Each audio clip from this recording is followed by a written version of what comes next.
So, just thinking out loud about something. So, uh, actually, I can check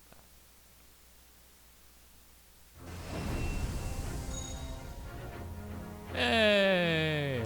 So we are back to it with the Great Ace Attorney. Um, it has been a week, so, but I am here. So,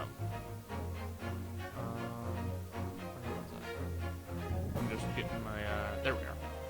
Just getting my chat set up right. So, and just checking a thing that I was curious about. So, anyway, we are back. I think I missed a week, and then we had our I don't know. I probably missed a week. It's things have been rough lately, but we're hanging in there. So, but we are in chapter 2. Oh, before we get right into it, I've got proper frames there. I'm just looking at my bitrate, but that's kind of tanked. Okay. I don't know what's going on. We'll just roll with it and hope for the best. So, but for the month of November, the specialty stream is going to be a creativity jam session. And we're just going to do Blender again. I don't know what I'm going to do, but we'll figure something out. Blender's pretty fun, so, and, you know, I've been doing this weekly practice for, like, this weekly group practice for months, and it's fun. We get some weird existential, like, questions, like, how deep is a spoon? And, yeah, that was a fun one. But yeah, so I will be doing a Blender at the end of this month, which is gonna be, has to look up the calendar because I can never remember dates. Yeah, I know I've got drop frames. The 27th. So it's the 27th of November. I've also set up Nightbot to, if I've set everything up right, to hopefully every now and then just like chime into the chat with like links to, or with like, use this command if you want to see like the VODs, or use this command if you want to like see what the specialty stream is going to be. So hopefully that'll work. Alright, and we are back on the ship. And I'm gonna hope that I don't, like, screw up the voices. I wish we hadn't been thrown out like that. I wish we'd managed to find some clues to what that speckled band might be. We didn't manage to investigate at all. And I imagine that we won't be able to for a while longer. We'll never get past that sailor guarding the door. He's clearly glaring at us, as if to say, don't even think about it. Oh, wait a minute. What is it? Well, what happened to our great detective friend? Where'd he go? Oh, yes, he's completely disappeared. When did he do that? He slipped away as quietly as the wind, but not before ensuring these were securely back on my wrists. Alright. Oh, I forget, this is a very useful thing.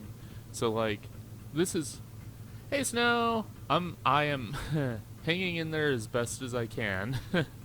Which, things have been rough lately, but like I said, I'm hanging in there. How are you doing? Like I was saying, like, this is one of the things I like about this game, because, like, Ace Attorney games are, like, notoriously, like, easy to get lost and forget where you need to go. But this one, like, you'll have this little line of, like, we haven't visited this place in a while, have we? Which is like, hey, maybe you should go over here. Which is so useful.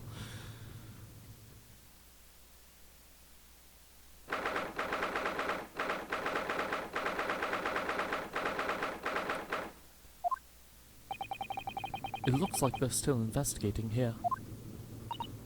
Yes, on that subject, I wonder if Inspector Hosonaga is unscathed. What do you mean, unscathed? Surely you haven't forgotten, have you now, Horo-san? Don't you remember what he said about allowing you out of this cabin to investigate? He was going to talk to the captain about it. He said he'd lay his life on the line for you.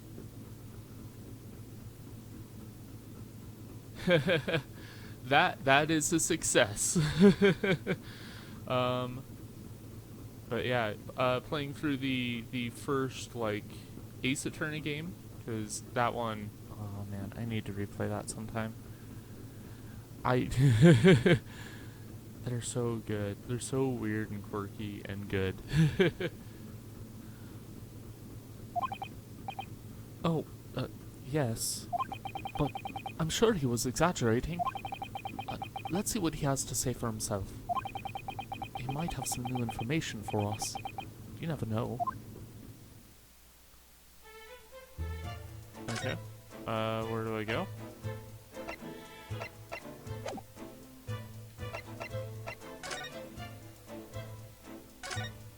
Oh, he's just right here. Okay.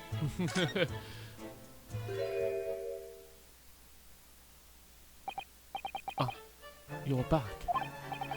Inspector, what happened to you? Your face is... Please, don't worry about it. They're just scratches. Made by a bear, maybe? When I told the captain that he'd given you permission to investigate, he told me he'd pummel me with his fists and then toss me overboard. What? But the pummeling was over in a flash, and he must have decided against throwing me overboard. Oh, you're more than welcome to learn. So, it was nothing really. It looked like he wasn't joking when he said he'd lay his life on the line if he had to. Well, thanks to your efforts, we now know a little about the neighbouring cabin. Yes, so I understand. Oh. I bumped into a man claiming to be a great detective a little while ago. I think his name was something like Herr Lock Scholz. I don't think he was German though. Ah, that explains it. Shall we compare notes then? We can tell you what we found out. Yes, let's do it.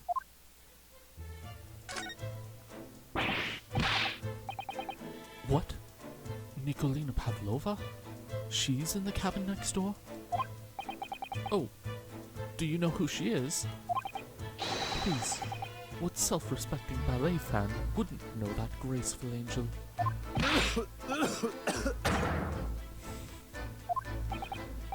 Oops, I think I upset him there. Well, that tells us that the neighbouring cabin is unrelated to the case at least. Oh, how? Because angels don't go around committing crimes, do they? Now I've definitely upset him. Inspector, has your investigation in here proved fruitful? If I'm honest, there's very little more I can do. Our duty is to make sure the scene isn't disturbed, ready to hand over to Hong Kong police. So I'm just keeping watch here, trying not to take my eyes off the job. Oh, I see. Ah, there is one thing. I do have a small piece of new information for you. Oh, what? Yes, do tell us, Inspector, please.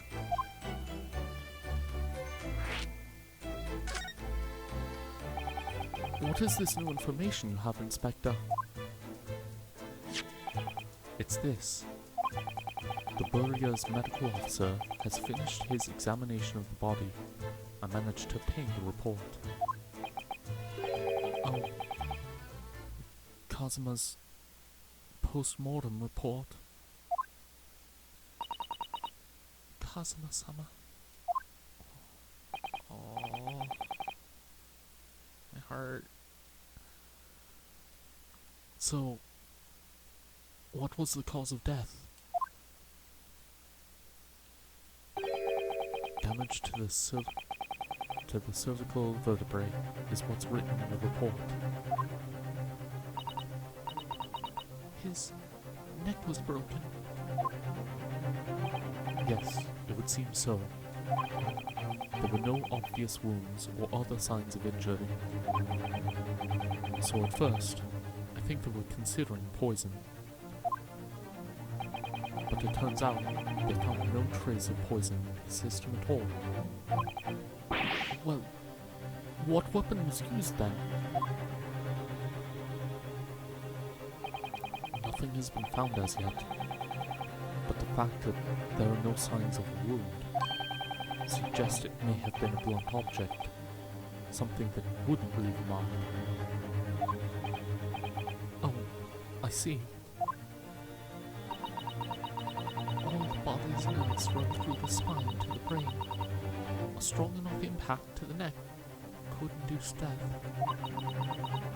It is a possibility, and no obvious wound would be left. Poor Kazuma.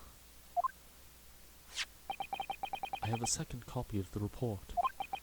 If it might be useful, you're welcome to have it. Really? Are you sure? Yes, it's fine. I trust you. After all, if I didn't trust you, I'd never have agreed to you leaving this cabin in the first place, would I? Uh-huh.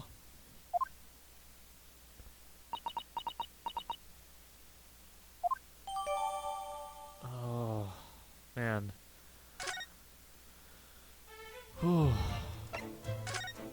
Alright.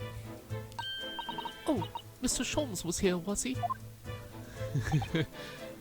I love that she just perks up, just thinking about, Mr. Sholmes. Yes, he seemed to be enjoying himself a little too much as he crept about on the floor investigating. But then he suddenly left. I suppose he must have become bored.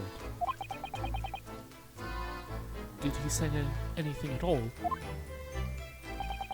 Actually, now that you mention it, yes. Just one thing, but he practically shouted it. It's shoe polish, was all he said. Shoe polish? I wonder what he meant.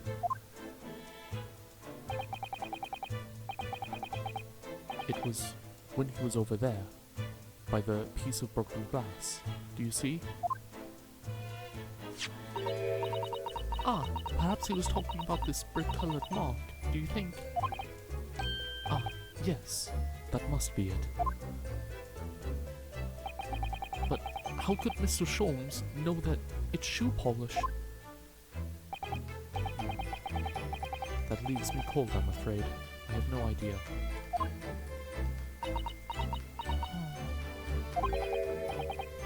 What is it, Susato-san? Well, Kazuma-sama is wearing leather shoes with a very dark tan hue. Dark tan? A sort of dark brownish red then? Yes, a little like the colour of red wine, but darker. I often repaired them for him. Oh, does this mean this mark was made by the polish on Kazuma's shoes as they scuffled on the floor? Shoe polish! Every little clue helps to unravel everything. That's really all I can tell you at this stage. I should return to my post. My fellow crewmen's eyes are boring into the back of my head. Yes, that might be for the best. Thank you.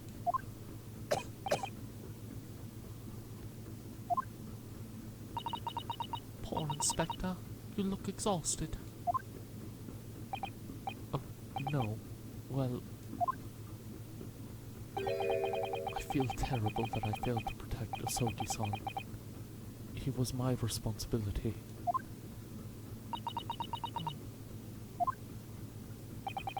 Of course, my pain is nothing compared to yours. You were his friends. The truth is, I seem to have had a heavy head ever since I woke this morning. A heavy head? Oh, that's interesting. Oh, my head's still throbbing too.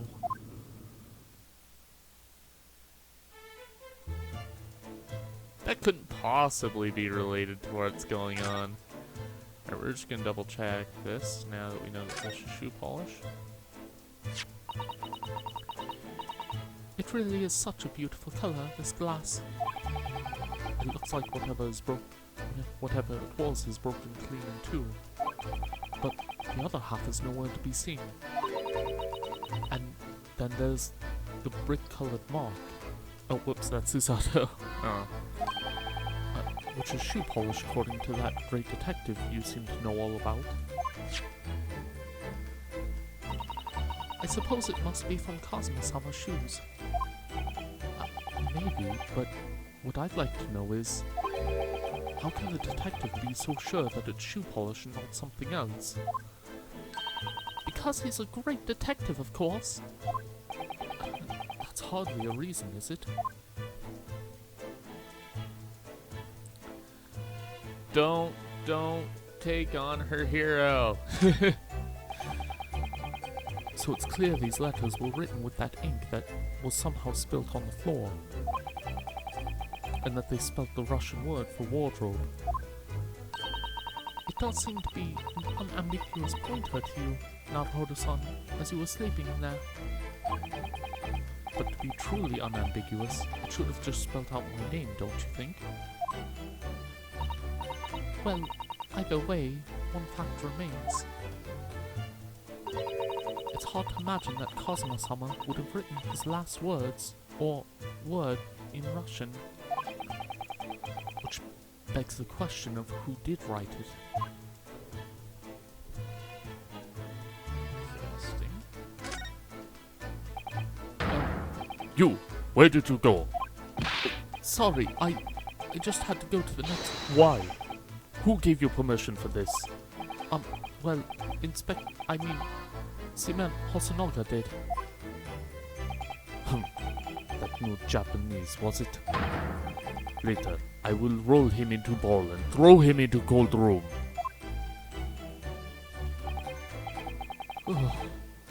He's gone back to guarding the door.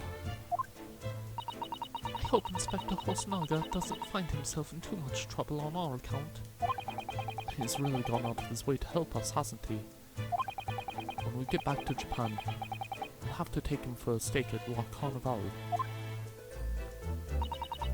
That could be a very long time from now, Naruhodo-san.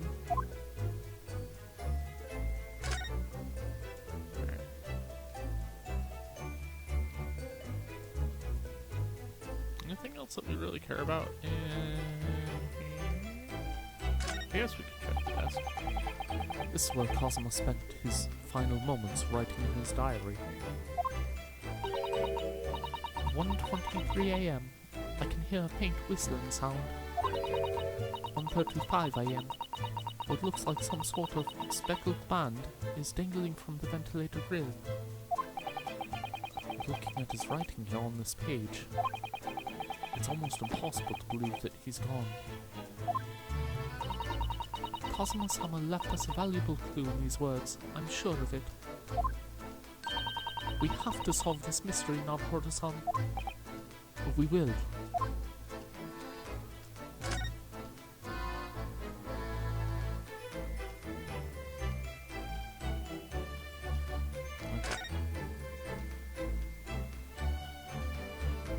Is he gonna let us move back into here? Okay, so yeah, we need to go back here. Oh, I'm so glad the game has that of just like, yes, yes, you should go back here. Oh,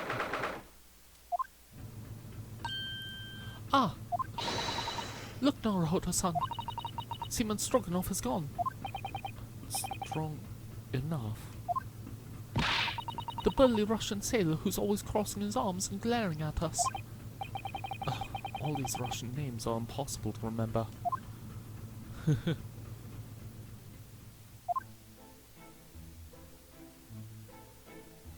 I don't know who that is. Tra-la-la. I think that's maybe... Oh, that sounded like someone singing.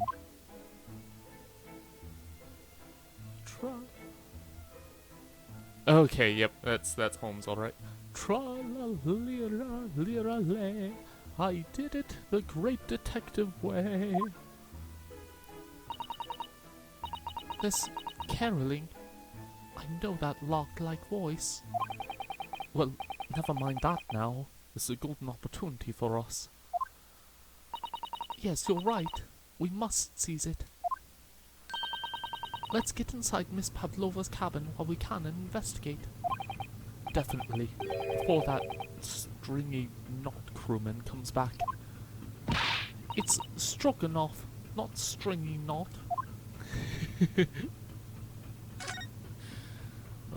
The writing in this game has a bit of charm to it. I mean that's par for the course with like the whole series.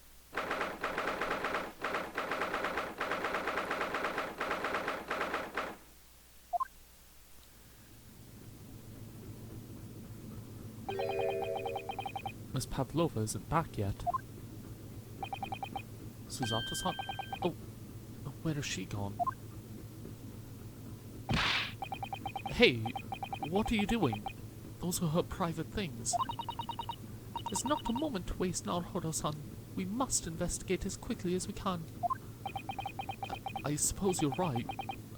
For Kazuma's sake.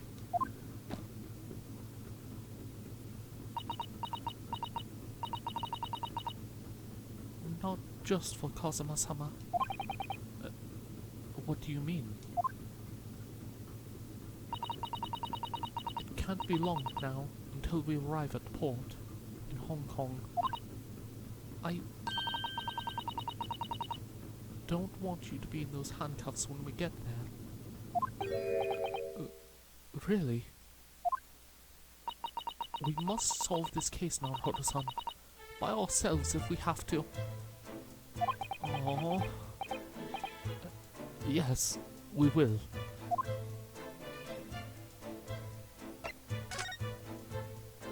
Okay. Well, first thing I see is this. Oh my! Miss Pavlova's case is open. It's completely empty inside, but according to the great detective's great deduction, she was hiding her special friend in there. Yes, a friend she had to keep secret. Because you're not allowed to bring animals on aboard the SS Burya. I wonder what kind of animals she had in there. And more to the point, where is it now?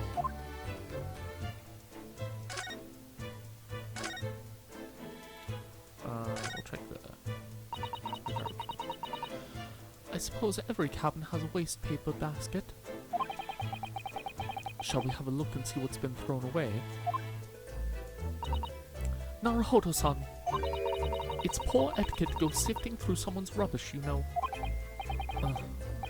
Those eyes. She's looking at me like I'm a piece of rubbish now. However, these are special circumstances, I think. Exactly. We have no choice.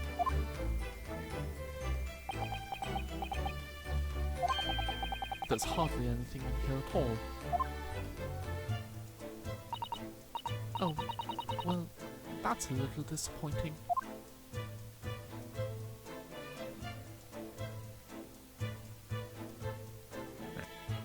We'll check this. I don't think there's anything that we need to look at, but... I wonder what this little saucer is doing on the floor. Yes, it does look like it's been dropped. It doesn't look like it's been dropped.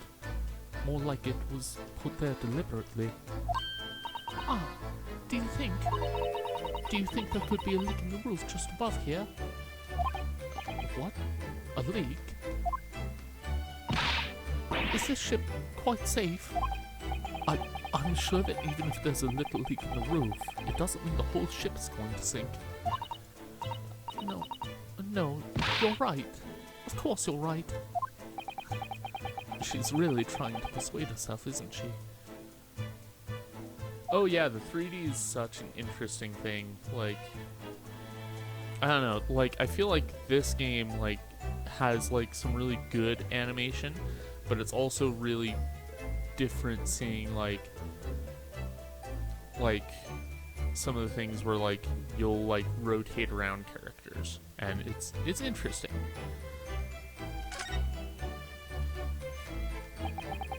All the books have toppled over together. Look, every single one. Do you think that's the god of the sea, perhaps? He's toppled too, though. It's exactly the same bookcase as the bookcase next door in Cosmo's cabin. Perhaps Miss Pavlova was practicing a difficult ballet pose and fell against the bookcase. I don't know. Would she really be practicing ballet on the same night she ran away from her ballet company? Alright then. It must have been you. You lost your temper and knocked them all over in a fit of rage. Not everything bad that happens on this ship is because of me, you know. Well, anyway, I'll set them all straight again here, too. I don't like seeing things in disarray.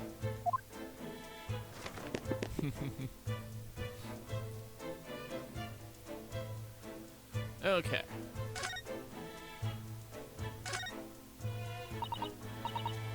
Naruhodo-san, are you there? Sorry, I'm right here, yes. Why? Oh, good. I thought you might have climbed into the wardrobe when I wasn't looking. There's no place like home. Believe me, I don't have some strange compulsion to jump inside every wardrobe I see, you know.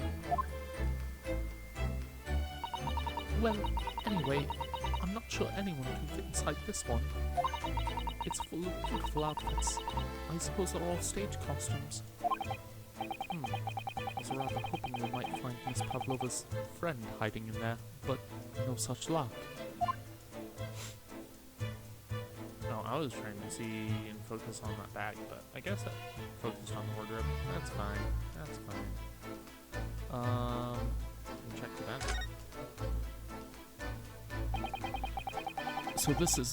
So this ventilator connects to Cosmo's cabin next door. Yes, although what a fool a shipbuilder must be to open a ventilator into another room. Maybe it's so that if there's a gas leak next door, the occupant of this cabin would notice and raise the alarm. Or the occupants of both cabins would die of gas poisoning. That is a possibility. Anyway, last night Cosmo wrote that he saw a speckled band coming out of this ventilator.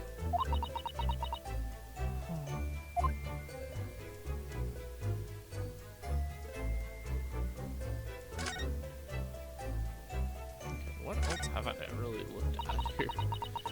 It would seem this teapot is empty. So the natural conclusion is that the Russians are a very thirsty people.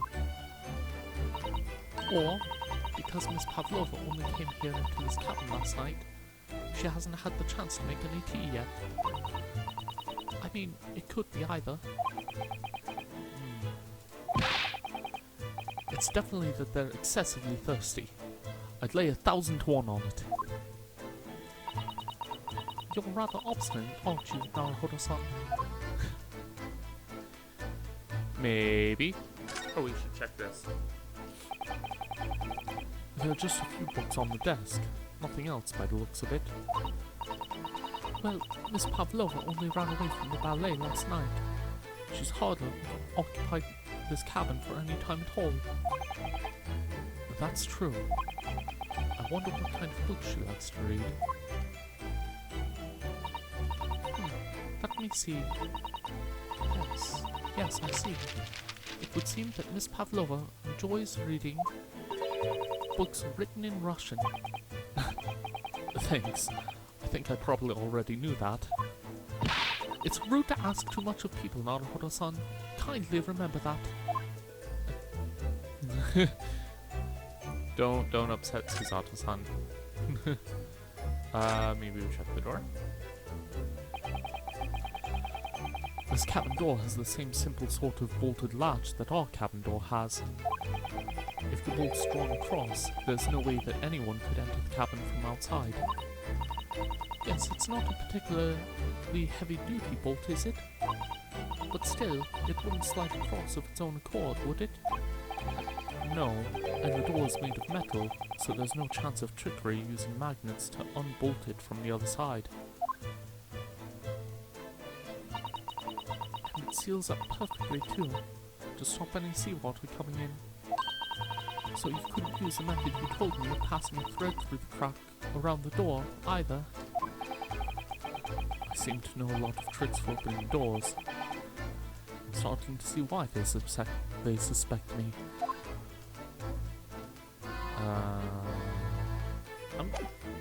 I don't think I really need to check the rules. I'm just gonna check here. Okay, so yeah, we need to go back to the passageway. I'm running out of things to check. Oh, okay. Yeah, I probably know what's up. Hello. Oh, it's Mr. Sholmes. Look. Wow, you never know when he's going to turn up next, do you? He seems to be stealing a look at something as he sings to himself. Yeah, we should have, I should have clued in on the singing. Tra-la-la, lira-lira-lay, I did it the great detective way. He's still singing. Do you think he hasn't noticed us? Or he's simply in extremely high spirits? Yes, there were times, I'm sure you knew, when the yard bit off more than it could chew. And through it all, when there was doubt, it's lucky Herlock was about. Excuse me. I solved it all and I stood tall. I did it the great... Yeah. Oh, those don't rhyme. I did it the great detective way. Mr. Sholmes! Ah! What is it? You want to fight, Honestly, interrupting a fellow when he's singing. And I was just about to reach the climactic finish. Sorry. I thought you were never going to stop, so I figured now is as good a time as any. I very nearly dropped you to the floor with one of my famous right hooks. Alright, I get the picture. Now could you put those fists away?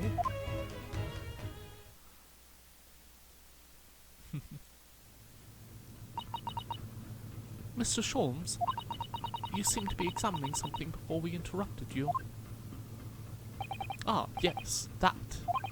I was immersed in the study of the ship's logs, as penned by the stockily built crewman who's usually on guard here. Oh, there's the voice. Oh, yes, the ship's logs. And did you find anything useful from it? Well, after 2 a.m. this morning, the majority of the entries are blank. Which means that there was nothing to report. Nothing of note happened, so...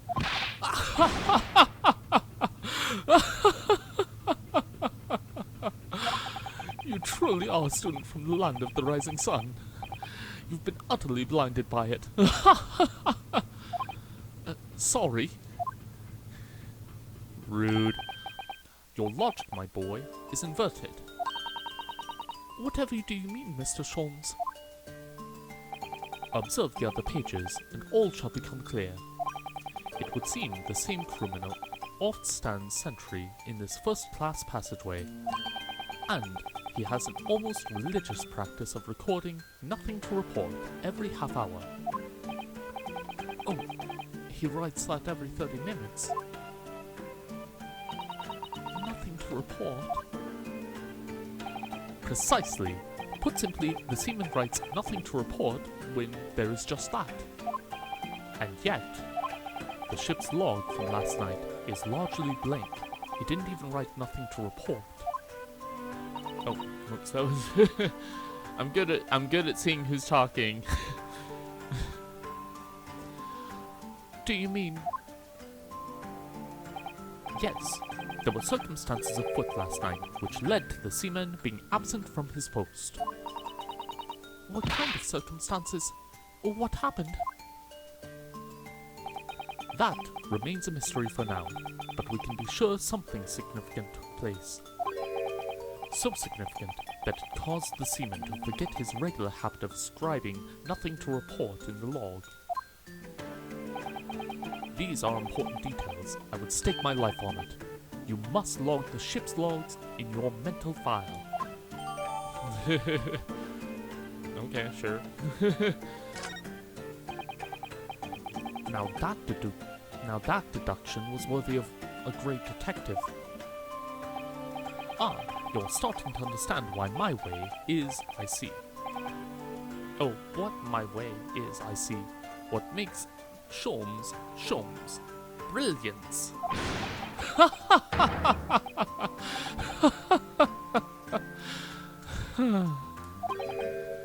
Oh. Ouch. What is it? Are you hurt? Oh, don't worry yourself. I seem to be afflicted with a throbbing head this morning for some reason. Nothing more.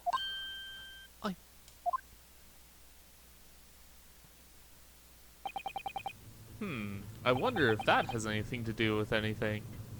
Well, my friends, until our next encounter. I love that voice. He's singing to himself. I can hear it as he wanders off down the passageway.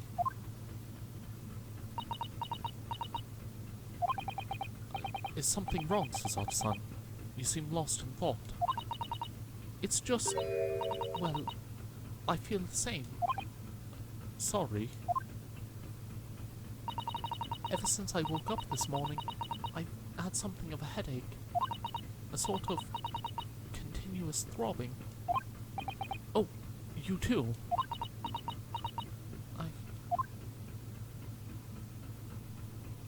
Well, I wonder about that. Okay. Yep. And now we go to the cabin. I'm smart. Ah, what's that?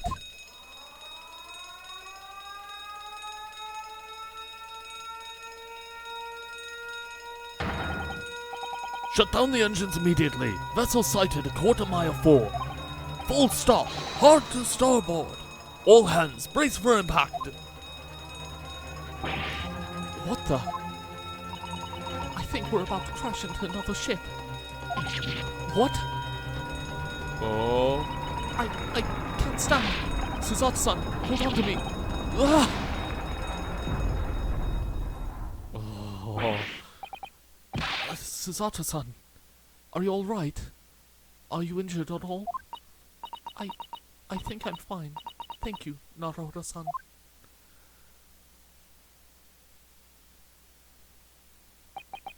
It looks like we avoided collision. I think... yes, the ship has come to a stop. Oh my goodness, what about you, Naruto-san? Are you hurt? No, I'm fine. Hello, is anybody in there? Shout if you need assistance. Oh, that sounds like... oh, whoops, wrong voice. This game does that a lot, so...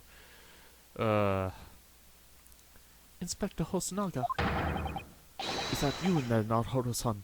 Unbolt the door, quickly. What? The bolt? Look at that! The door's bolted. Did you do that, Suzato-san? No, I didn't touch it. Well, that's strange. How did... And look at all the books. They're just like they were before again. Uh-huh. Now, Hoda-san, aren't you going to open the door and let the inspector in?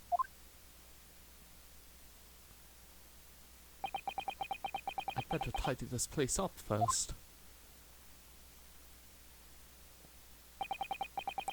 Our violent emergency stop had solved one mystery at least, in a very vivid way. But I knew that what awaited us on the other side of the cabin door would not be pleasant. I hurried around tidying up the cabin, with a new sense of foreboding in my heart.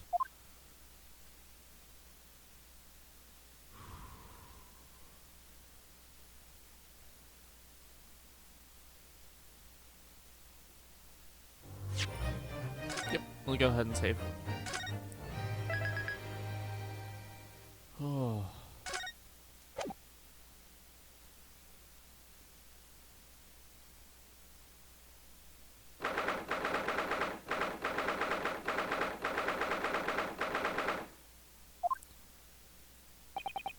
Somehow, the door to the cabin we were in ended up bolted after we made an emergency stop. Suzato-san took a deep breath, then gently slid back the bolt. Oh no. You!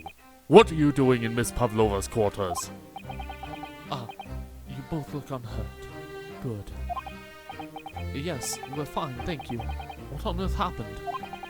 We heard something about how we were going to collide with another ship. Yes, it appears to have been a false report, though. Oh, how did that happen? There's a dense fog outside, so it's extremely difficult to see. Someone must have thought he saw a ship ahead. That person obviously triggered the alarm, and that's why we made an emergency stop. Everything is chaos. Passengers are screaming. Crew are running everywhere. This first-class cabin area is the only quiet part of the ship at the moment. Oh, I see. Someone triggered the alarm.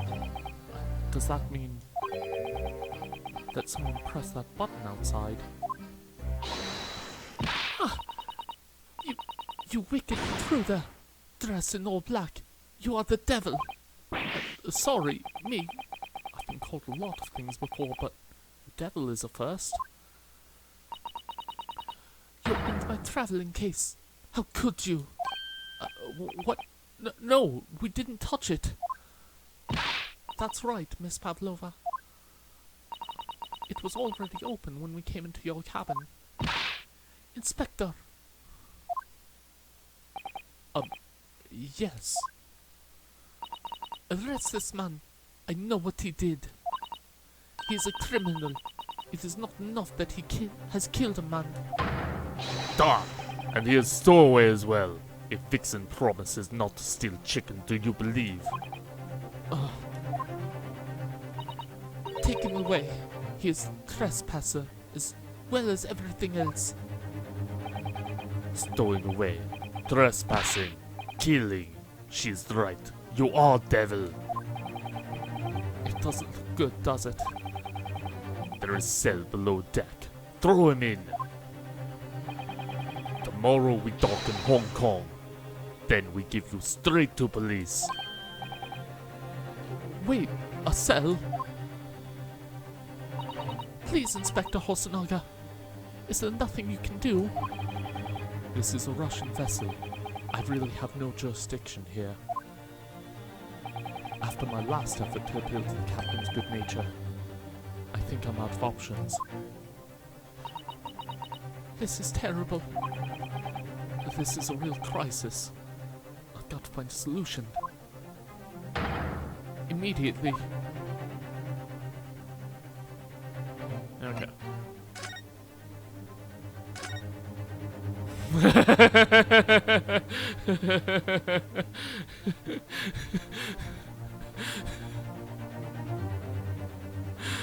Well, I don't know if this is a solution, but it's something, alright? What the? What are you doing up there? Mr. Sholmes? Naturally, I was analyzing what a weight of 20,000 rubles feels like on one's head. Have I not told you that as a detective, it is my business to know what other people do not? This isn't mere tomfoolery, my boy. Oh, no. Well, why were you hanging from that hook before then? Isn't it obvious? To properly assess the weight of the 20,000 rubles, naturally. I wish to determine if it would bend that conceited-looking hook on the wall, so full of brag and pounce. I never know whether to take this man seriously or not. You again. The great detective. Inspector, I confess I've been looking for you. I have something to report to you most urgently. Well, you might try looking for me somewhere other than a hook on the wall next time. What is to report? Speak! An urgent report from a great detective can mean but one thing. Yes, the case of the curious murder that took place last night here on this vessel, the steamship Burya, has been solved by me, naturally. What? Really? Yes, I have eliminated all other possibilities. No other explanations exist. So, allow me to illuminate all of your minds. For I am about to reveal my great detective's greatly admired great deduction to the case. Oh, and I love his theme. I love his theme.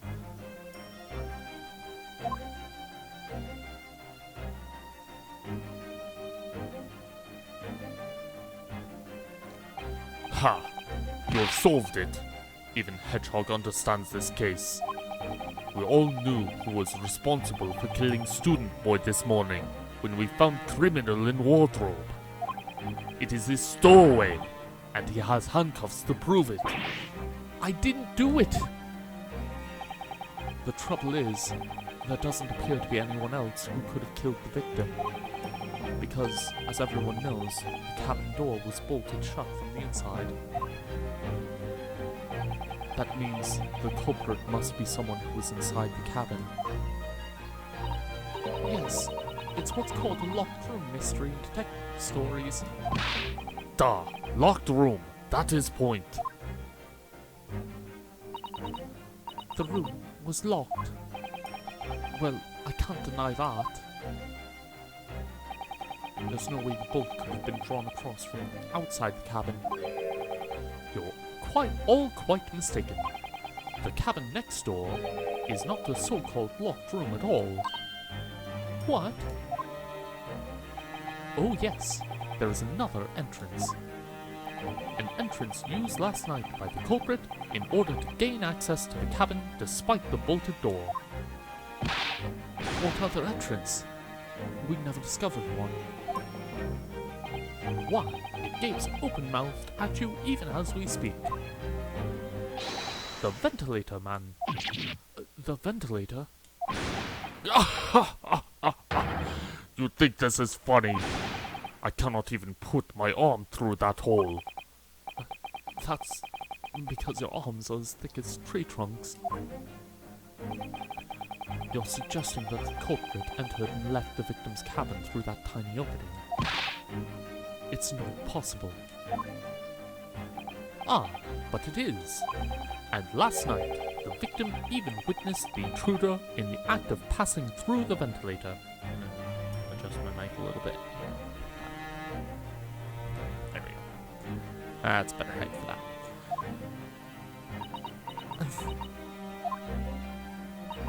Mr. Sholmes, do you mean...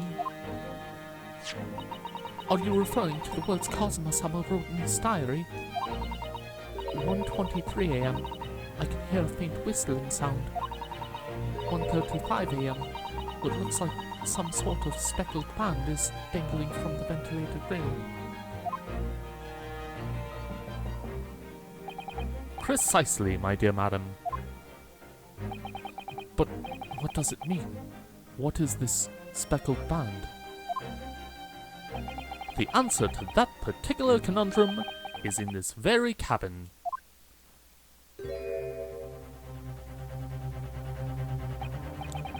Mr. Sholmes, what are you doing?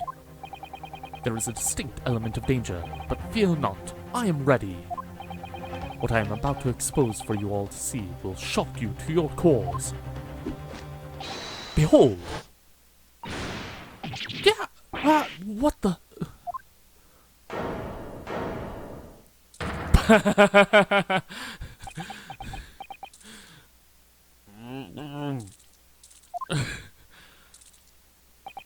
Allow me to introduce you all to the band, the Speckled Band.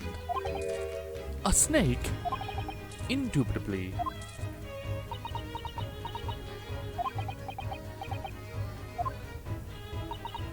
And everyone's just floored. I love this.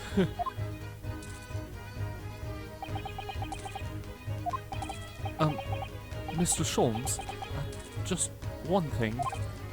Pray, what troubles you? Well, that snake isn't really speckled, is it? It looks more stripy, wouldn't you say?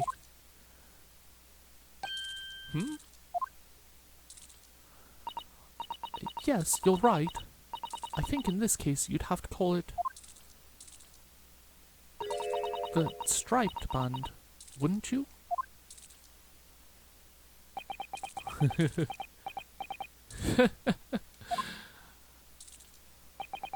You both see and observe with distinction.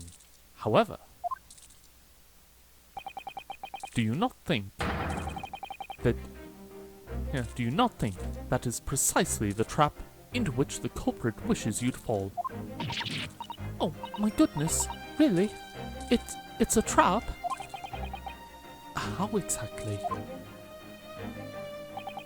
I think perhaps it is time I explained the intricacies of my train of thought. Are you ready, Miss Pavlova? I'm sorry for the young man who died, but that is all. His death is nothing to do with me. This whole thing is nothing to do with me. There are two conclusions I have drawn from the facts. Number one. Last night, your friend infiltrated the victim's cabin. And number two, that same friend was responsible for the victim losing his life. No. She's turned as white as a bowl of rice again. Sholmes must be right. He's hit the nail on the head. This young woman's friend killed Mr. Asogi.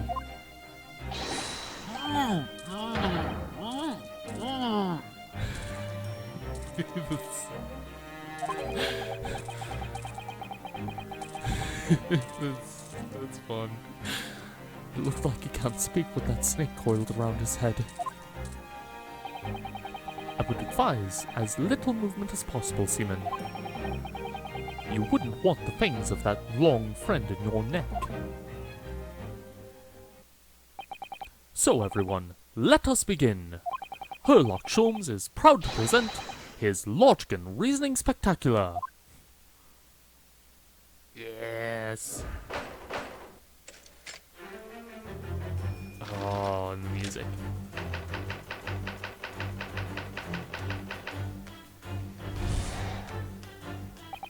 Miss Pavlova, moments ago you claimed the following. His death is nothing to do with me. The whole thing is nothing to do with me. Yet, you cannot deceive yourself. Yes, when you recall these horrid events, your aching heart smarts with pain. And it is that very pain that evidences your inextricable link to the victim's death. So, we ask, what was the nature of this intruder that stole into the victim's cabin on that portentous night? I don't know if that's the right way of saying that, but oh well. Why, naturally, it was the friend with which you boarded this vessel, was it not? Ah, as I suspected, another telltale glance. Without doubt, your friend is the writhing serpent we see before us. And yet, that fact leaves us in a quandary. The victim's written observations on the night in question tell of a speckled band, whereas, regrettably, this specimen's markings do not fit that description in any way. Angry snake.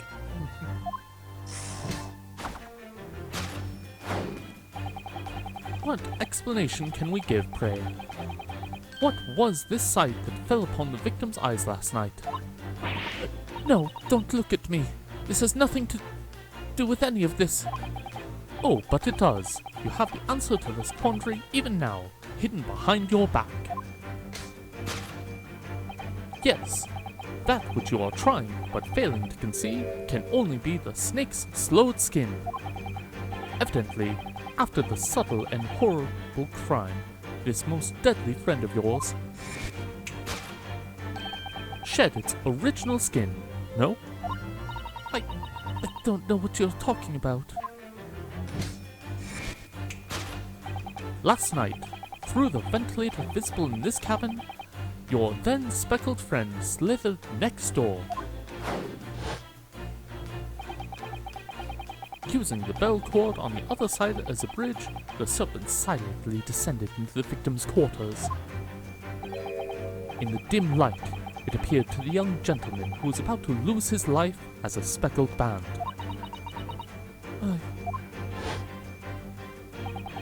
In summary, the nature of this friend of yours, which last night infiltrated the scene of the crime, is a rare breed of snake whose markings change each time it slows its skin. A snake so dreadful, we can only imagine it would be found in the deepest depths of India. Okay.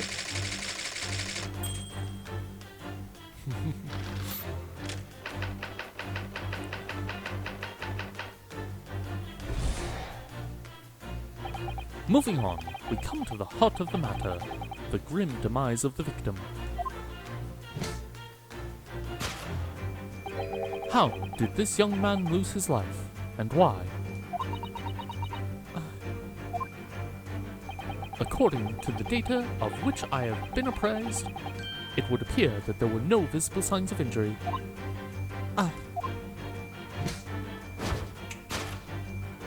In fact, the circumstances of the victim's death can only be explained by a terrible venom.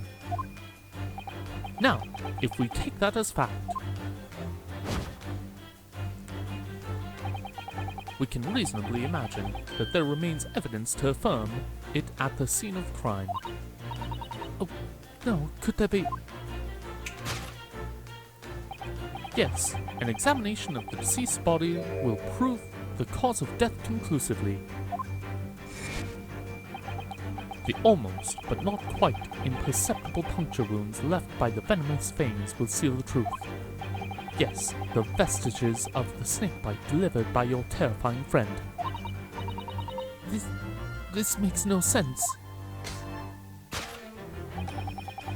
There is no point feigning ignorance, Miss Pavlova. After the incident, you endeavored to hide everything, didn't you? But now your involuntary glance betrays the hiding place you chose.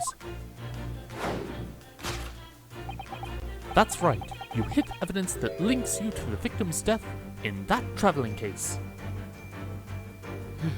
Yes, the visible confusion that happens throughout here is so good. Oh, you're onto it. Oh wait, what?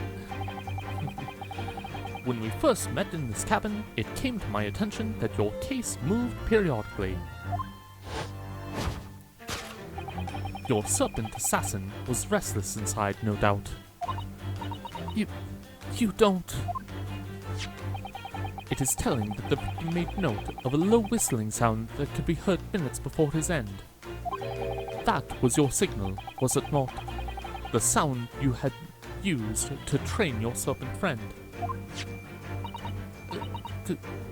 Train? Indeed, you'd put the serpent through the ventilator and wait.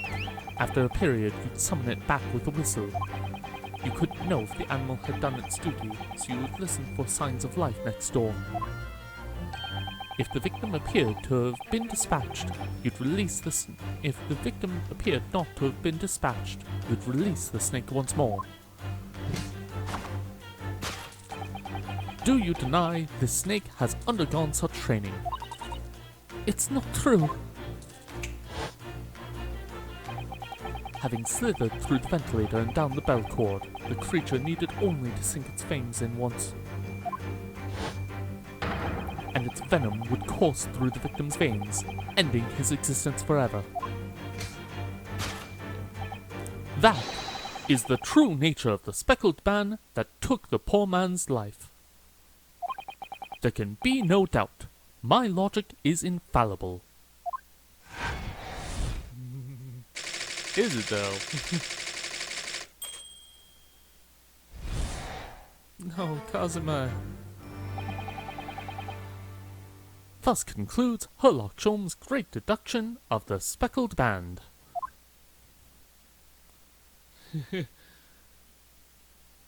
always love these moments of just like, wait, what?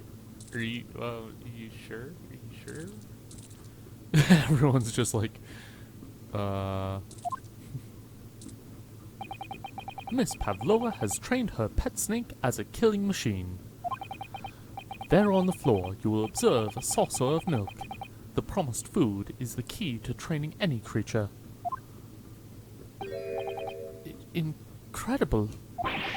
You've solved the mystery. Amazing. Your great deduction really lives up to its name. I see now why Herlock Sholmes has become a household name. My dear man, it was nothing remarkable. As the Russians say, I could have done it with one left hand.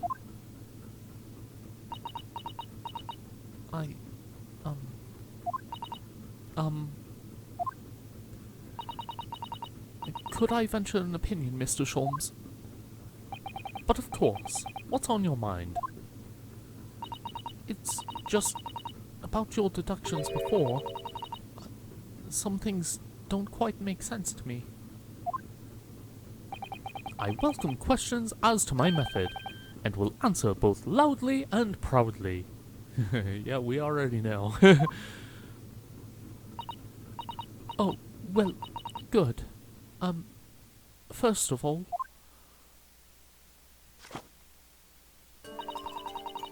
snakes are egg-laying creatures, part of the reptile family. You are well informed, madam. And reptiles, don't drink milk. Ah. Just that look. It's really only mammals that like to drink milk, you see. So, I'm not sure it would be possible to train a snake using milk as a reward. No matter. No doubt Miss Pavlova used some other treat to encourage her pet to do her bidding. Milk was merely an example. The logic holds. Does it though? Well, there are something else. Snakes have no ears. Ah. Yes, so I'm not sure it would really be possible to single the snake by whistling. But, madam, what of the tales from Arabia? Have you not heard of the snakes that dance to the sounds of a flute? I think perhaps the performers play their music in time with the snake's natural movements. Oh, I see. No hands, no feet. No feet. Whoops. no feet, no ears? These creatures are so inept as to be practically useless.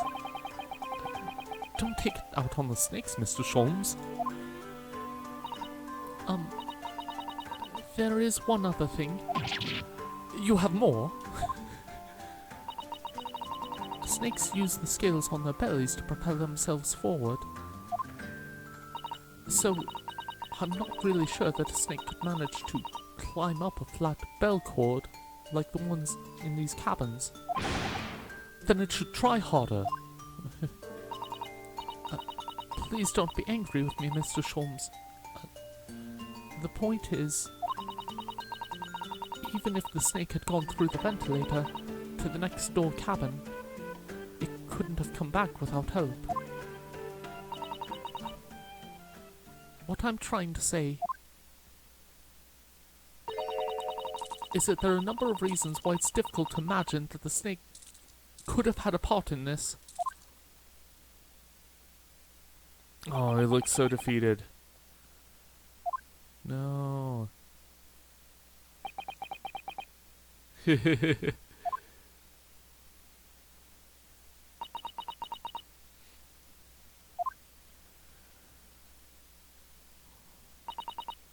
I think,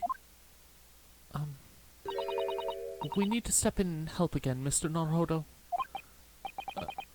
Oh no, you don't mean... Yes, we need to modify Mr. Sholmes' latest deductions and turn them into great ones they ought to be. I had a feeling this was coming. Alright, let's give it a try. Just what I was waiting for, Mr. Naruhodo. Yes, right. So, cast your eyes down to your wrists again. What? You've done it again! Your handcuffs are gone!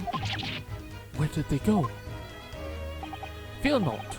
I shall see they're restored after our work is done. I really wish you'd leave them off. Now, everyone, let us begin. Herlock Sholmes is proud to present his Logic and Reasoning Spectacular. Here we go. These are so fun.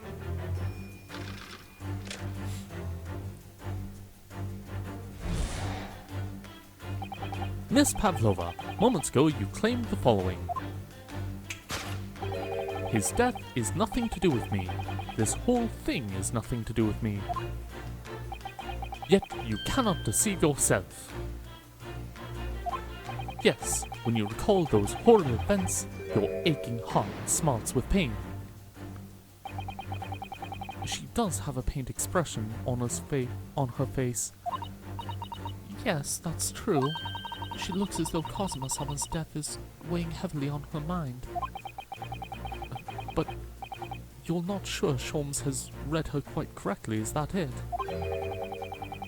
Could there be some other way to interpret her expression then? Let's take a moment and really look very closely at Miss Pavlova.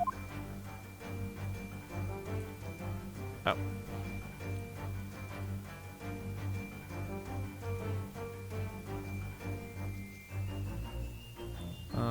Oh, right there. Hi. Oh, Naruhodo-san, look! That looks like a very painful wound. It looks like a scratch made by some kind of small animal. And very recently, too.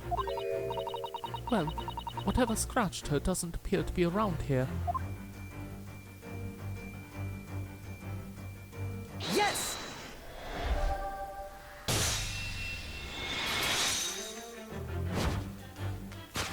Yes, when you recall those horrid events, that claw scratch smarts with pain.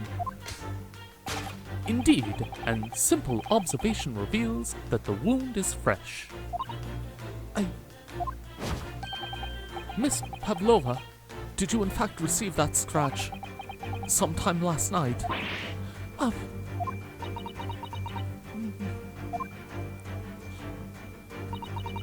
When I think about the young man who died next door, I feel so sad.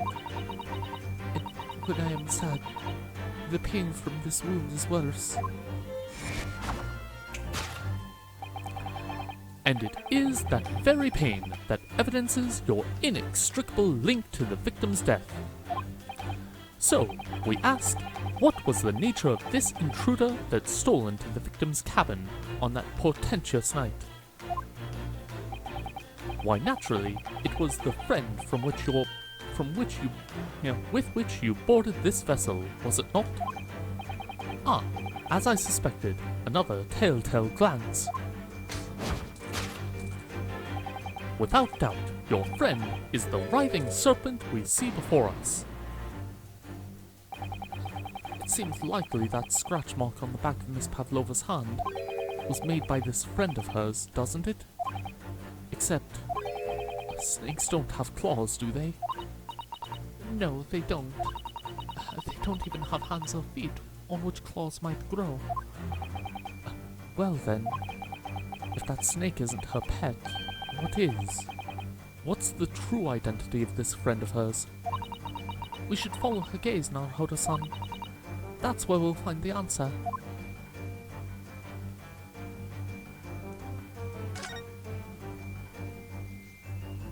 Well.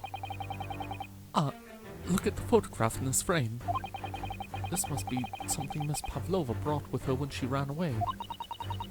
She's exceptionally beautiful, isn't she?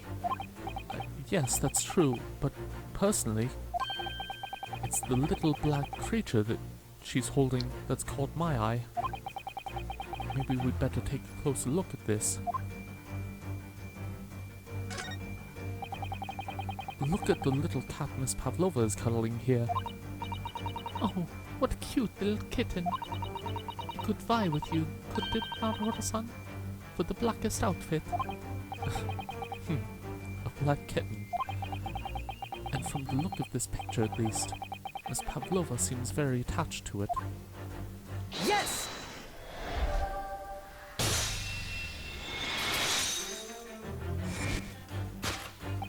Without doubt, your friend is the little kitten we see before us. Yes, the scratch on the back of your hand makes that abundantly clear. Oh, no. The whereabouts of this black kitten isn't clear, but what is clear is that you brought the animal with you when you ran away, didn't you? Ah!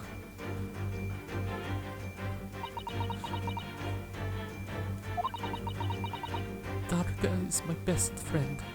I couldn't leave her behind. Darka would appear to be a Russian blue. And yet, that fact leaves us in a quandary. The victim's written observations on the night in question tell of a speckled band. Whereas, regrettably,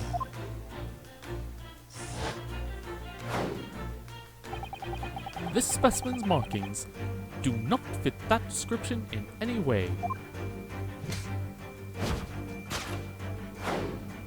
What explanation can we give then, pray? What was this sight that fell upon the victim's eyes last night? No, don't look at me. This has nothing to do with any of this. Oh, but it does. You have the answer to this quandary even now, hidden behind your back. Yes, that which you are trying but failing to conceal can only be the snake's slowed skin. Did you see that? She just took something out of her pocket and hid it behind her back. If she'd left it in her pocket, no one would ever have known. Oh, yes, ploys like that are Mr. Shom's specialty.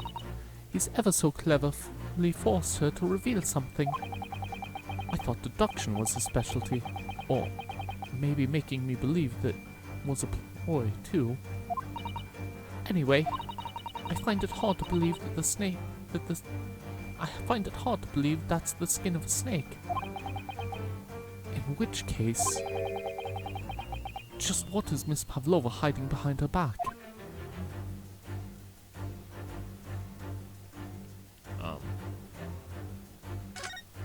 Let's actually look at this. Well, it is speckled, And it's a band, but what is it? It seems to be soft and fluffy. A long piece of cloth of some sort. And that looks like a handle at one end. I think it may be a cat's toy. This sort is common in the West, apparently. How is that a toy for cats? Cats like to chase the band around and paw at it. Kittens in particular love that sort of play. You only need to wave it around in front of them, and they pounce to catch it. That sounds positively adorable. Alright, well that is Yes! what we're looking for then.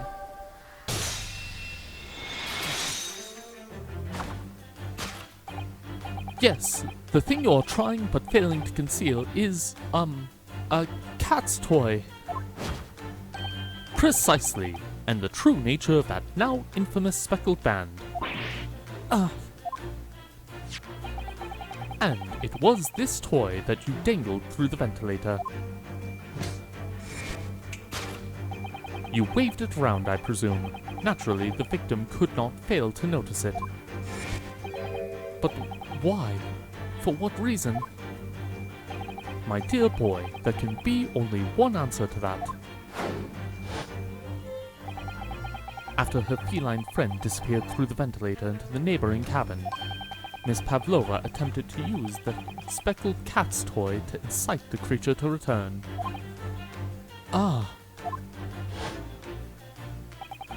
In summary, the nature of this friend of Miss Pavlova's, which last night infiltrated the scene of the crime, is a blithesome Russian blue breed of cat by the name of Darka.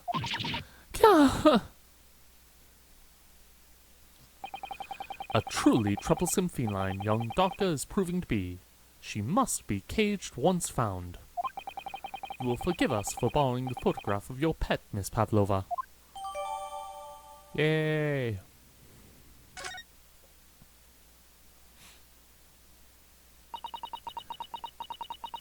It was after I gave her food last night. That's when it happened. She scratched the back of my hand and then ran up the bell cord. Before I could do anything, she had disappeared through the ventilator. Targa, she is so naughty. Aww.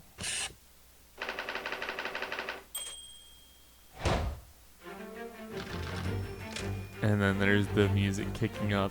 Love that.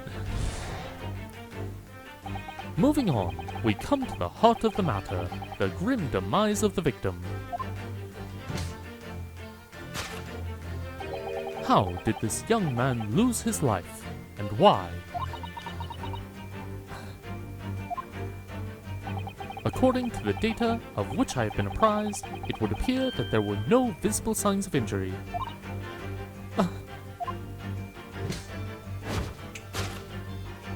In fact, the circumstances of the victim's death can only be explained by a terrible venom. What Mr. Sholmes says is true. There were no signs of wound anywhere on Kazuma-sama's body. That's right. But Mr. Sholmes seems to be unaware of one very important detail. Kazuma wasn't poisoned. Yes, it would seem so. Let's give him the information he's missing now. Is this right? Yep. Yes!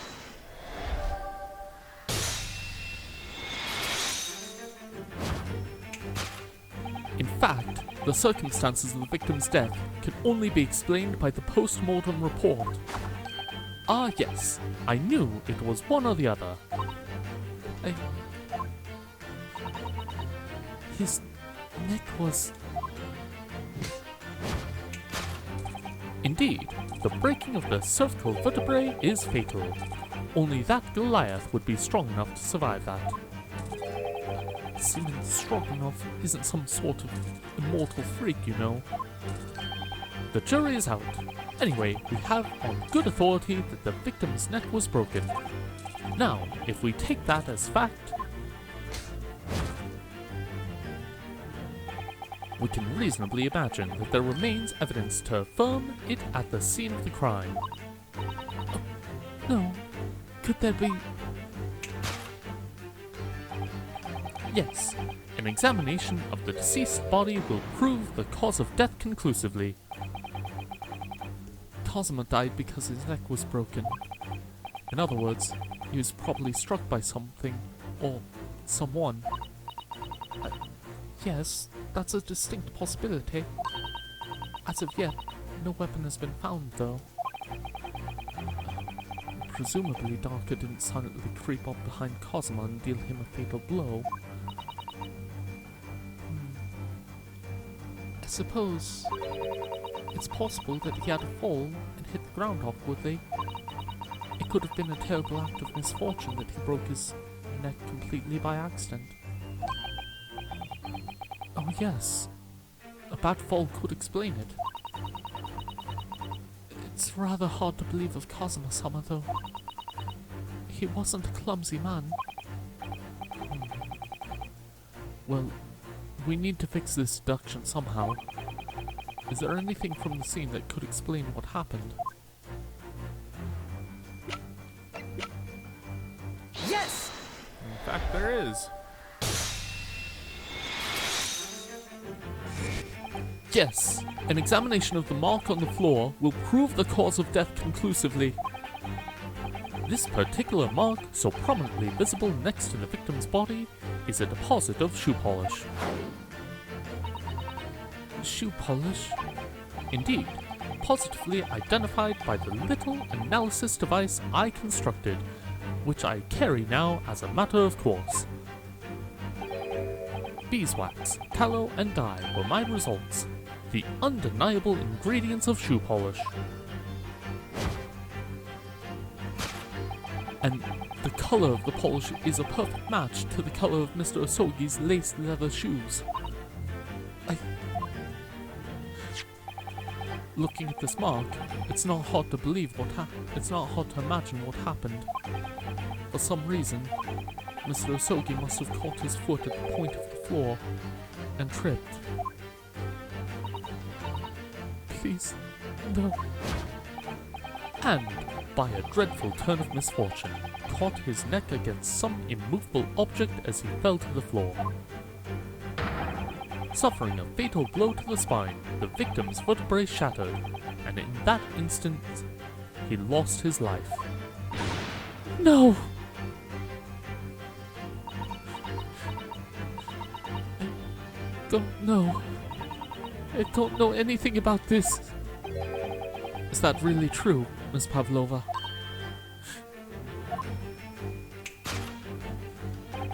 What about the evidence left at the scene where Mr. Osogi lost his life?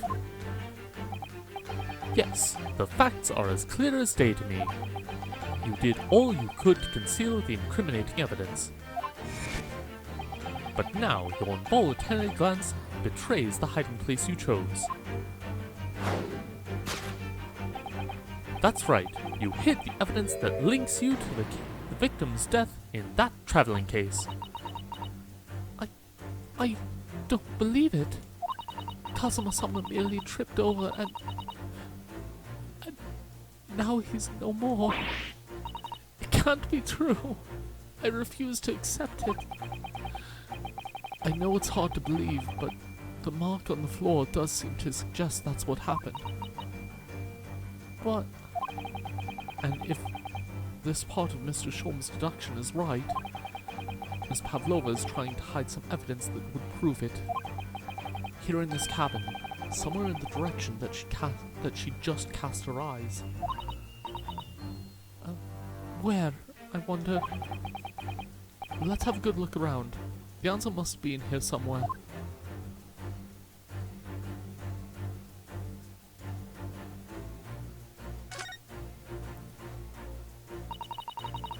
This is a waste paper basket. Perhaps all the first cabins have them.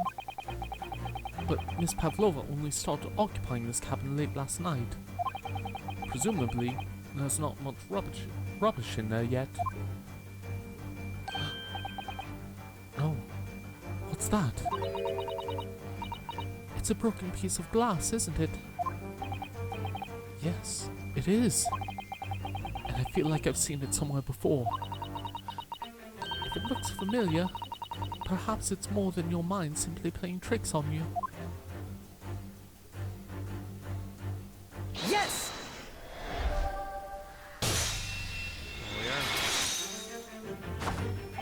That's right. You hid the evidence that links you to the victim's death in that waste paper basket. Ah. Here, we have a fragment of some intricate glass object, it would seem. One that has a familiar air, in fact. Precisely. We found another piece of broken glass on the floor in Mr. Asogi's cabin. And, as you see, the two pieces fit together perfectly. No. So, Miss Pavlova, shall we consider what this tells us? Why would it be that part of this glass object, which was evidently broken at the scene of the victim's death, should be found in the waste paper basket in your cabin? You're well acquainted with this glass spell, are you not?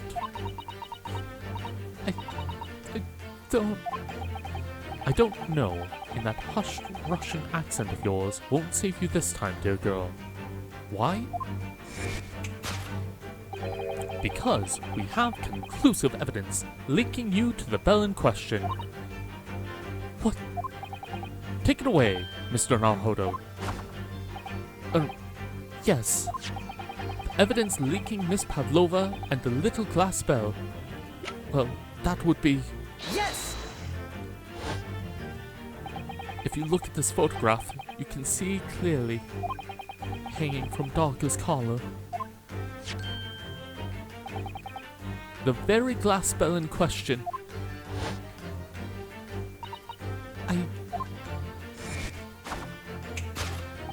The truth has caught up with you, Miss Pavlova. The young man who lost his life last night did so after a truly inauspicious fall.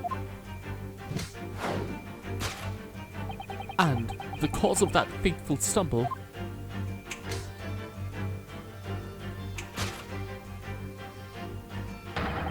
your absent feline friend, Darka.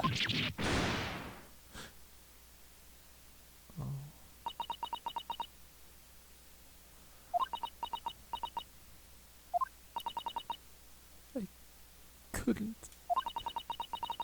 couldn't tell anyone. I'm sorry.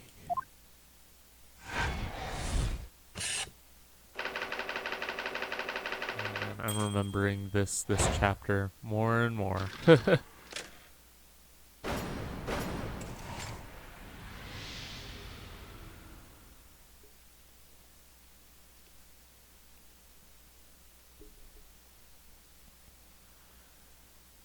Oh.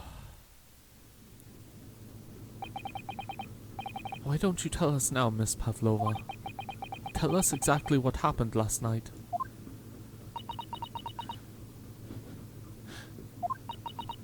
It was a little after 1 in the morning. It was so late, but I hadn't had time to feed Darka, so I gave her some food. And then, all of a sudden, she scratched me and jumped out of my hands. People do say that cats become very anxious and nervous in new environments. She was so fast. She disappeared through the ventilator before I could stop her. And that is how you acquired the rather nasty wound on the back of your hand, I take it? Yes. And I had read the rules on the wall. I knew I was not allowed Darka with me. Yes, modern science suggests that animals can carry infectious diseases. It's a precaution, really. So, I listened, trying to hear if there was some noise in the next cabin.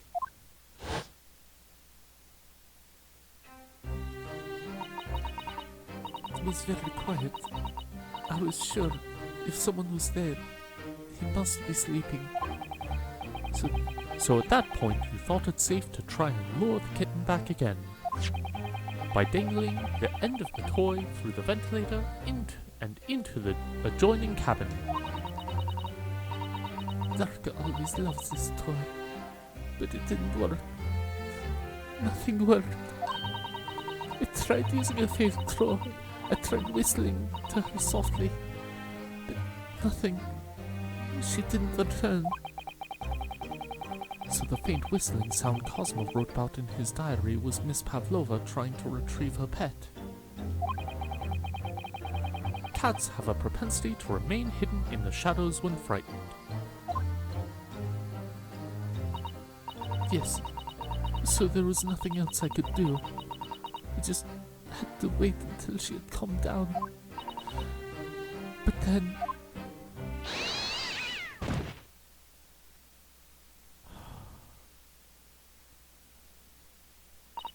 I nearly passed out with shock. I heard the cry out, and then... Oh, it was such a dreadful bang. Then afterwards, nothing. It was totally silent. Cosima was...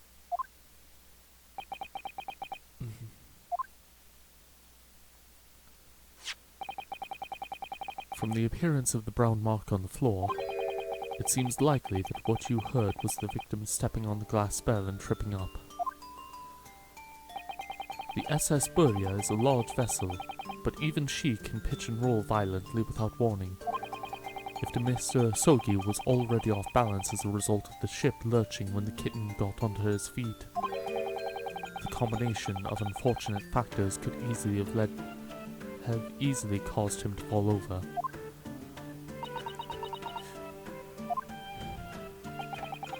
But what became of the kitten afterwards?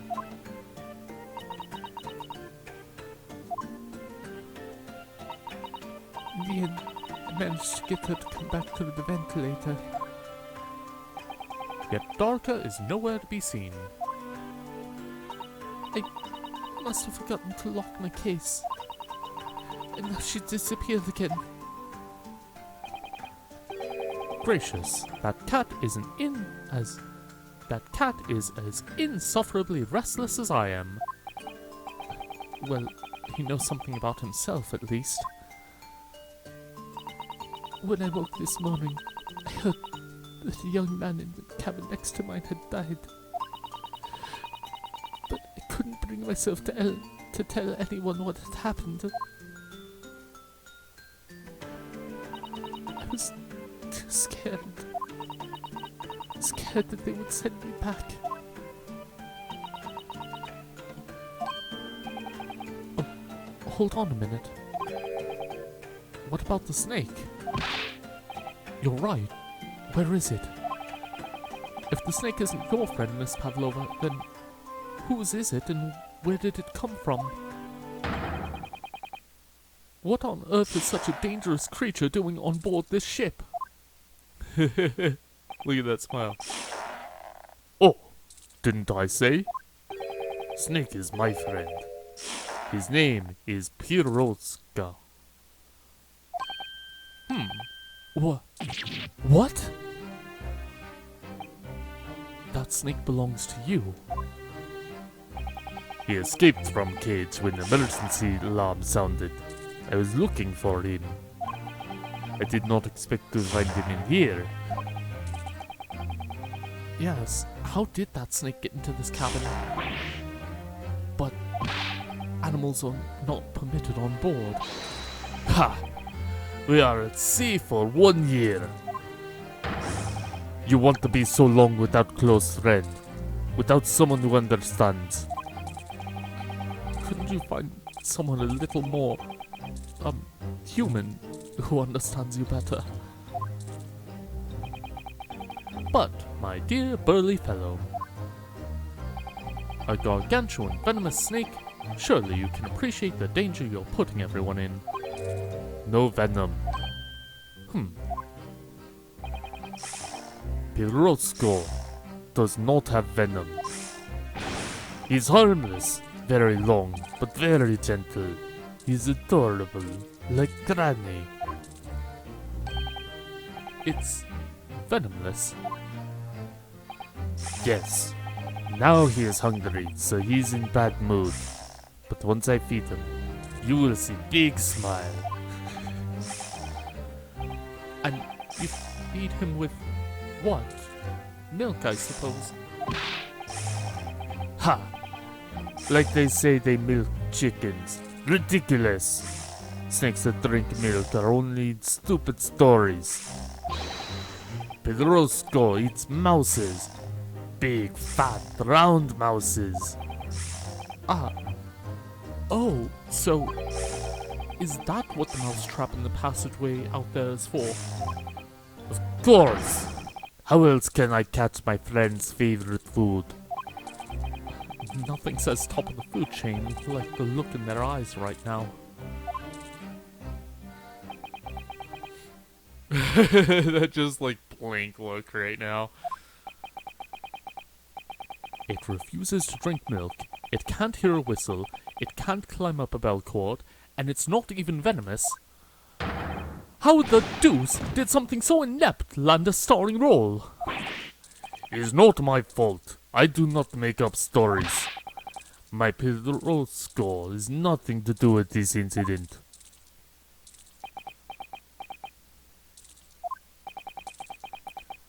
So that's what happened. That's the truth behind my best friend's tragic death.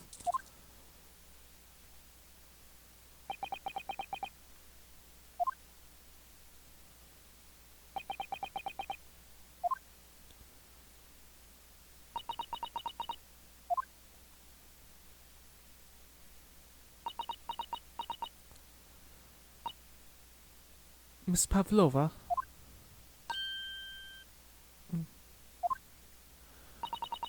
I understand the difficult situation you found yourself in, and I do sympathize, but please remember this.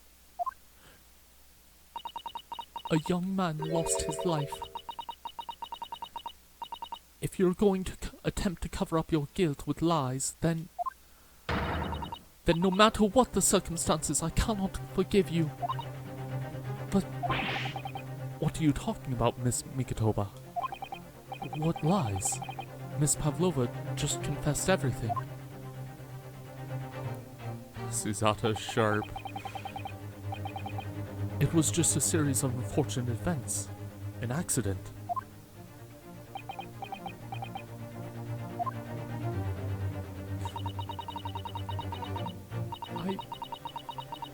I'm no great detective like Mr. Sholmes. I don't have a gift for knowing the truth. But even I can see that was not the truth. Don't you agree, Mr. Naruhodo?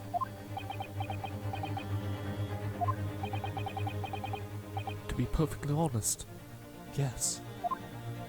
There's a discrepancy in Miss Pavlova's story, I'm sure of it. I just can't quite put my finger on it.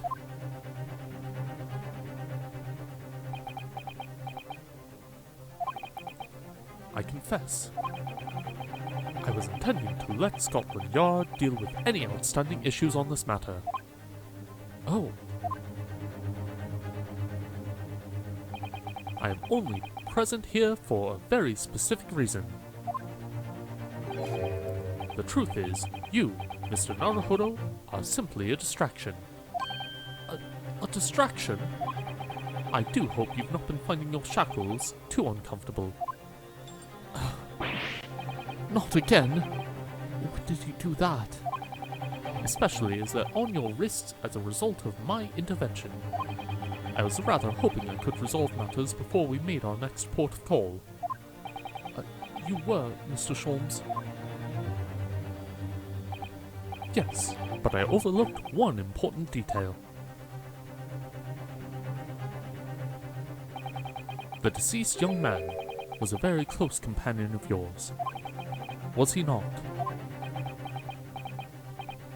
Yes. Cosimo was my closest friend. I owed him my freedom, even.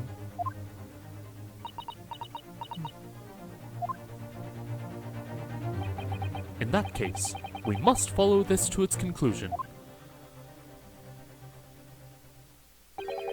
No further distractions.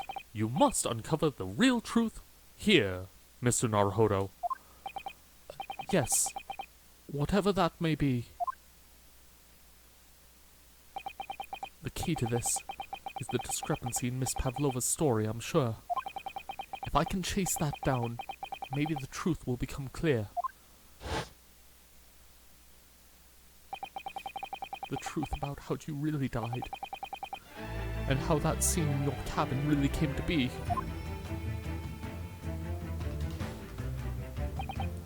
Alright, I'll see what I can do. Excellent. Thank you, Mr. Naruhodo. So then, shall we begin? Yes. What should we ponder first? Is the victim who lost his life in a cabin that was bolted shut from the inside.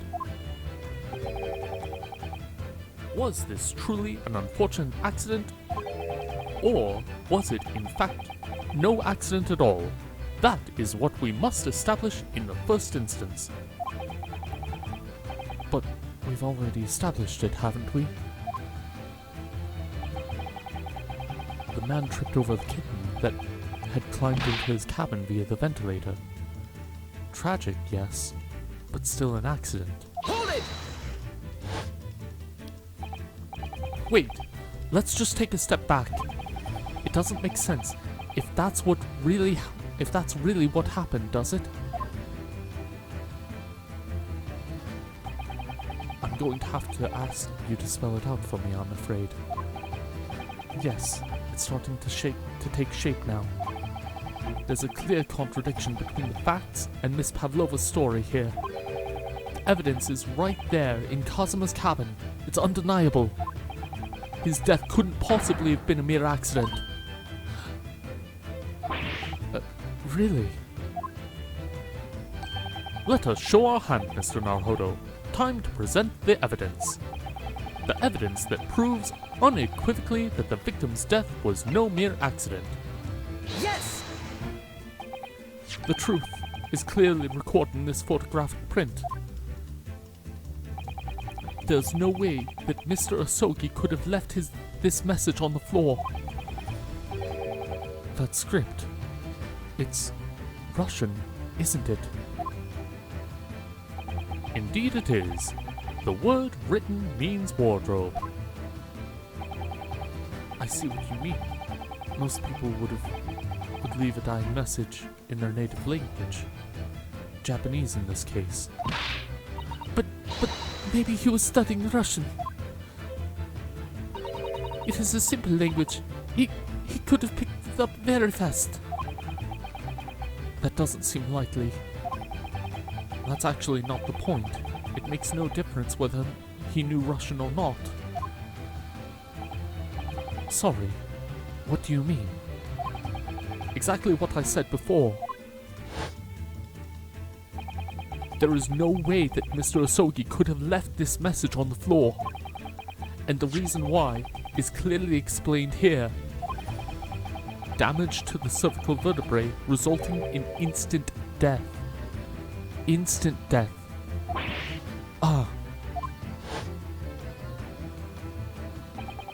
Which means, after the victim fell to the floor, he couldn't possibly have written anything, because he was already dead.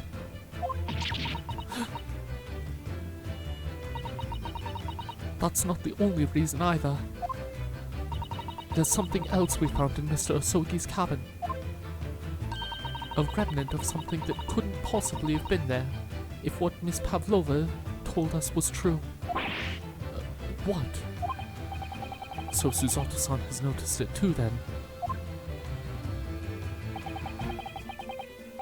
Putting this message on the floor aside, there's something else that gives the truth away. Another piece of evidence that proves this was no accident. In other words, let's see. I forget, but is it the bell? Yes! This piece of broken glass next to the mark on the floor. Yep. But that's the glass bell the kitten had round its neck. We already know all about that. It was broken in half when the victim tripped over the cat and fell. So we already have a satisfactory explanation. Where's the flaw in that logic? Unfortunately, there is a very big flaw. A fatal flaw. What? If that's really what happened, then how did one half the bell end up back here in this cabin? Ah. Yes, remember that we found the other half of the glass bell in the waste paper basket? Would you care to explain that, Miss Pavlova? Oh no. Both these pieces of evidence clearly point to the same conclusion. That when Mr. Osogi died in his cabin, there was someone else in the room. And that same person deliberately arranged the scene to disguise the truth in order to cover up his or her own guilt.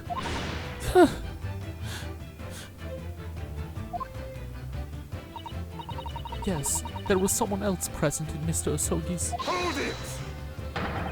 You are wasting time. Someone else was there. Duh, of course, we know this.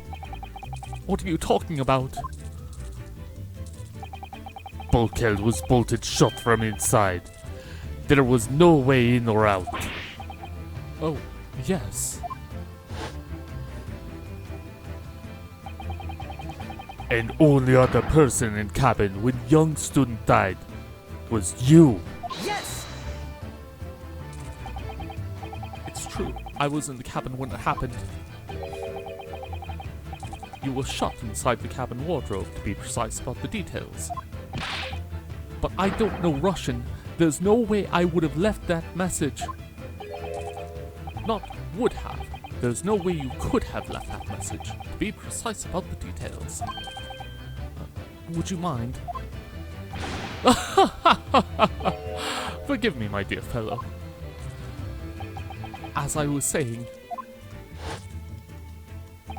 the person in question wrote the word wardrobe in Russian on the floor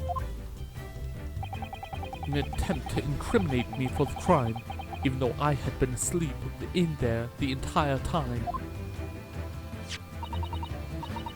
And then, the same person picked up the broken glass bell that had fallen to the floor, for fear of it becoming evidence that would show how Mr. Osogi really died. But why wouldn't this person have taken all the pieces of the bell away?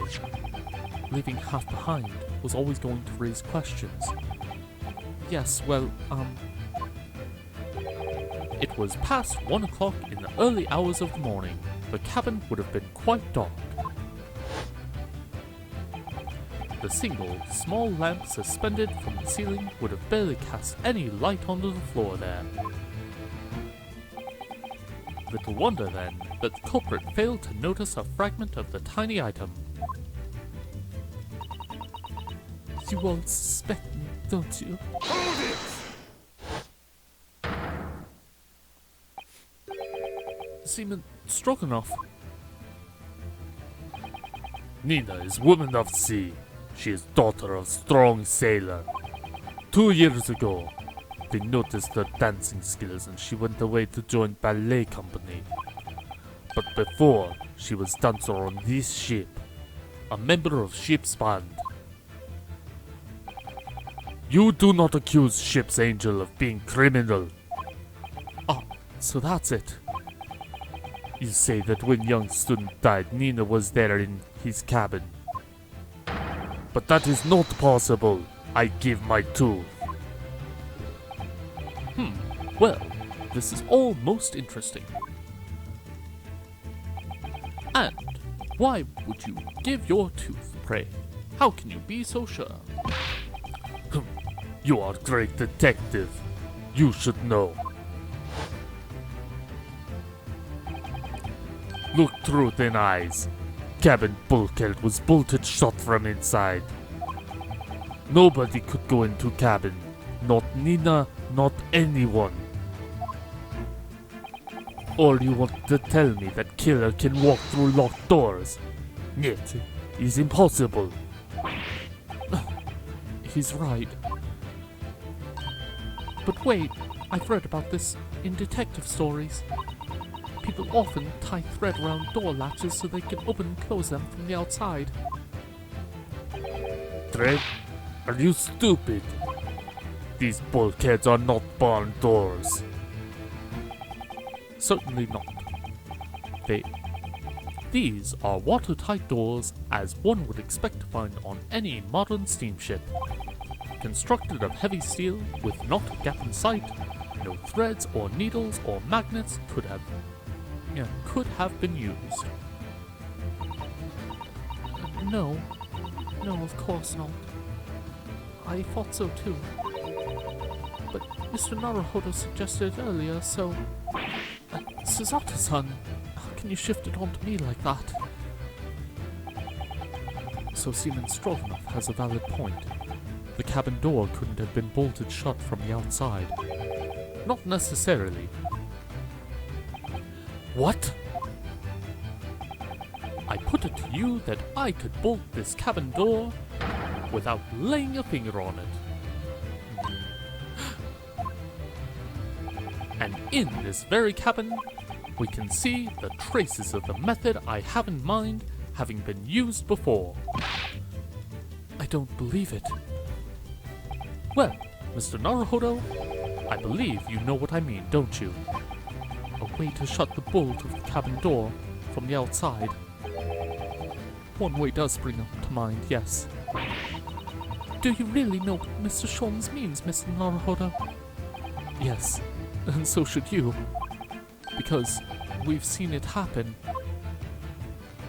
Indeed we have. So, would you care to do the honors, Mr. Naruhodo? Point out the telltale signs of the method that was used to slide the cabin door bolt across from the outside.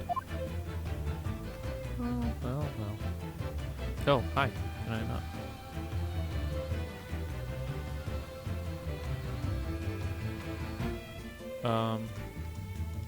Hello?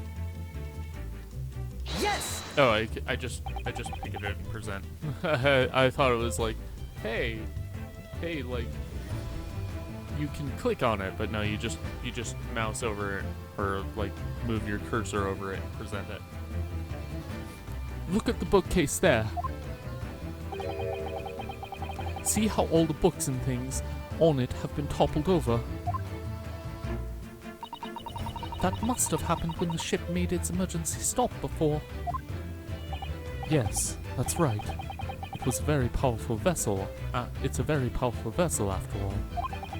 When the engines are thrown into reverse, a violent jolt goes across the entire ship.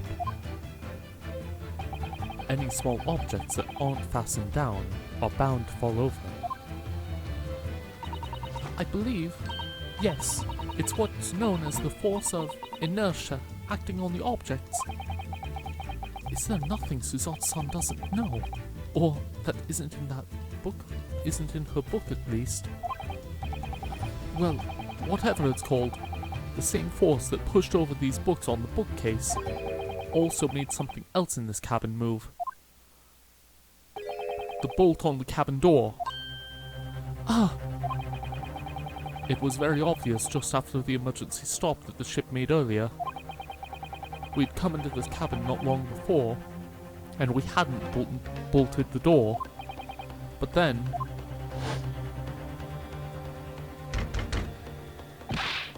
Hello, is anybody in there?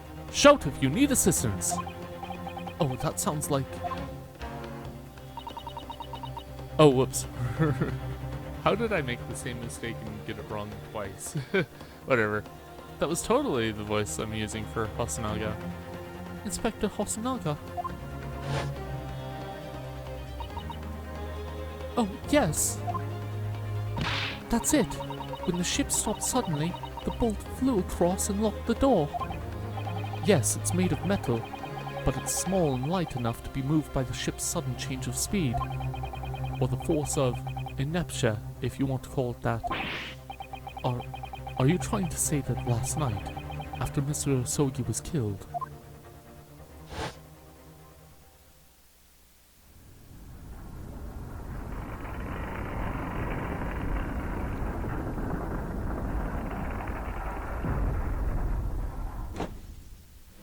and there it is. The SS Birya made another emergency stop. When I woke up this morning and looked around the cabin, I thought it a little odd.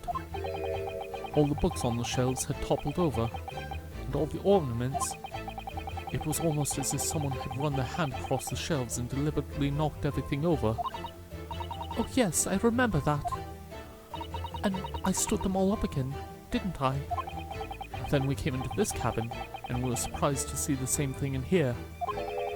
All the books and everything had toppled over, just like in Mr. Osogi's cabin. Oh my! Do you have anything to say about this, Miss Pavlova?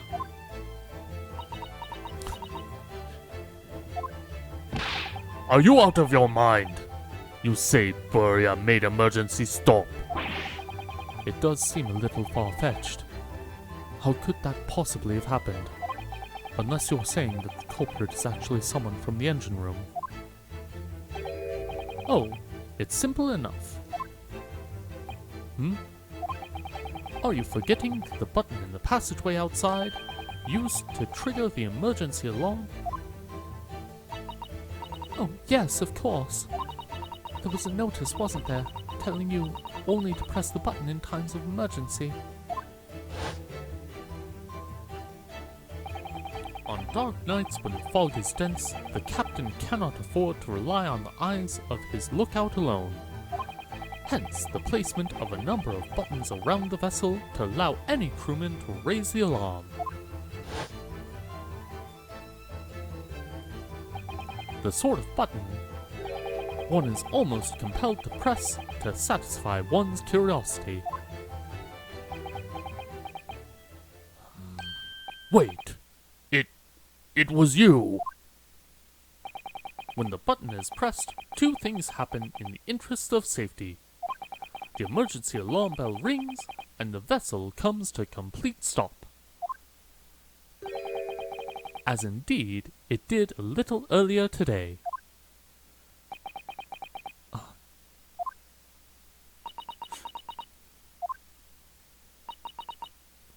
Mr. Sholmes, surely it wasn't you who... As I always say, a button has but one purpose in life. To be pressed, whatever the occasion. He sounds almost proud of himself. How dare you mess with ship? I report you to Captain. You are in much trouble now. Now, I am sure all that can wait until later. Let us not overlook the fact that we have now learned a valuable lesson. When the vessel makes an emergency stop, the bolts on the cabin doors slide closed. So, what we must now consider... Yes, it all comes down to one thing now. Last night, after what happened to Mr. Sogi,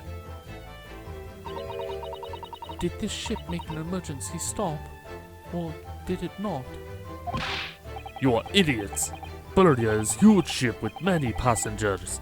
If we make emergency stop, even in middle of night, there would be chaos everywhere.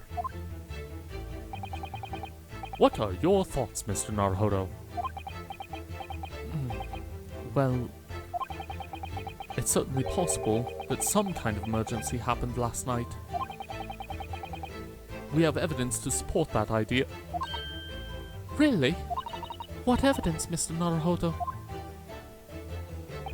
Fascinating. Do show us, my good man. What evidence promotes the theory that some emergency gripped this vessel last night? Yes! Seaman Stroganoff, it's your duty to patrol the first-class cabin. the first class area of the ship, isn't that right? That is correct. Why? And the ship's log here. This would be where you record the details of your duties. What are you doing with that? That is mine. Ah, you rather carelessly left it atop the little makeshift bureau in the passageway out there. But, as responsible passengers, we took it into our care with a mind to return it to you later. I left it there on purpose. That is where I put it always. The point is, looking at what you usually record, it's clear that under normal circumstances, you write the phrase "nothing to report" every 30 minutes. But from 2 o'clock last night until first light this morning, nothing was recorded at all. Nothing recorded in the log. That is... because nothing happened. But if nothing happened, you would normally write "nothing to report," wouldn't you? Indeed so, which tells us that shortly after 2 a.m., something happened here aboard the SS Burya. Something sufficiently significant to make you forget to fill the ship's log, in fact. Are you suggesting that the ship really did make an emergency stop in the middle of the night? Stop talking rubbish. If I'm perfectly honest, I find that a little hard to believe myself. Oh, why? Well, because if something as major as an emergency stop really had happened, surely all of us would have noticed. That's very true. Thanks to the emergency stop we experienced earlier, we all know what it feels like now. The ship lurched so violently, and the alarm bell was so loud. I can't imagine that anybody would sleep through that, even if it happened in the dead of night. Well, no. That's a good point.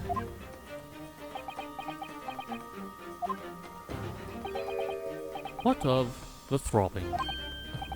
Sorry, what do you mean? Your head, man. The throbbing of your head since this morning.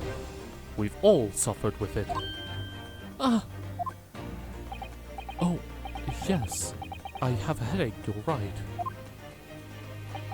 In fact, I haven't been feeling myself since I woke up today. Nor have I. My head has been feeling heavy ever since dawn. Yes, you've all been afflicted, haven't you? Just as I suspected. He's right. My head's been throbbing today too. And since eating dinner yesterday evening, everything has felt sort of hazy. I can't really remember anything that happened after I climbed back inside the wardrobe. Then the first thing I noticed this morning was the throbbing pain in my head. I had already been dragged out of the wardrobe and had those handcuffs put on me by that point. Why didn't I wake up when all that was happening to me? Oh no.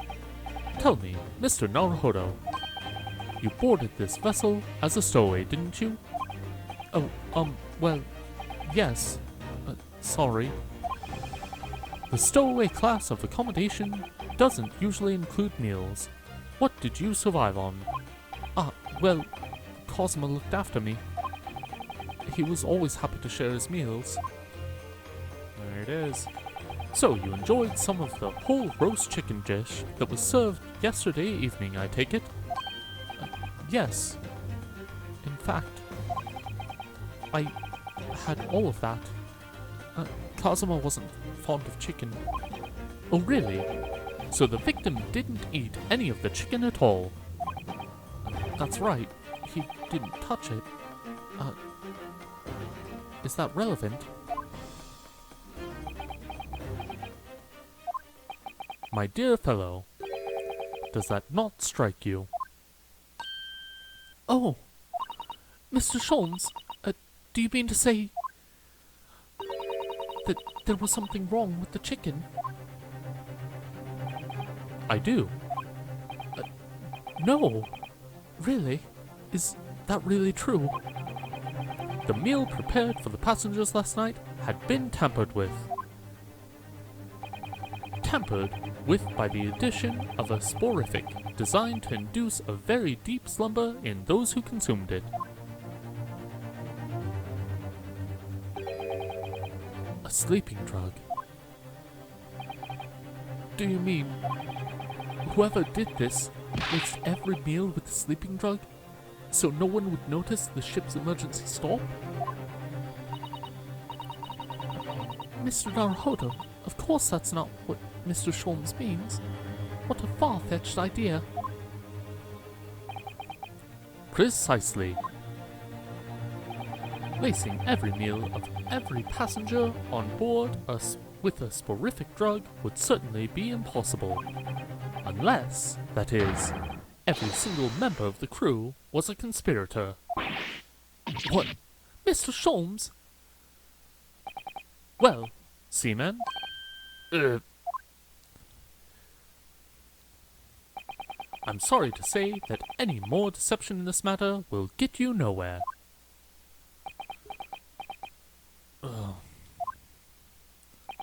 If you refuse to talk, there would have to be an inquiry made through the shipping company, of course. And were that to happen, every member of the crew and the captain himself would be hauled over the coals for aiding and abetting a renegade.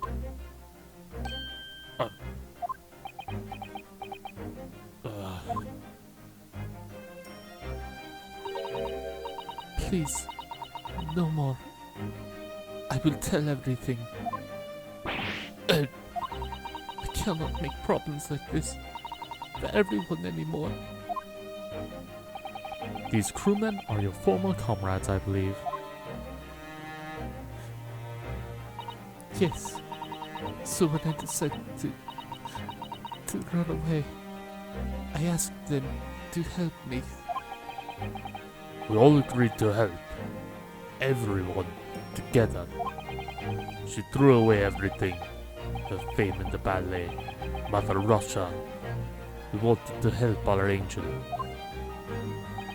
I don't believe it.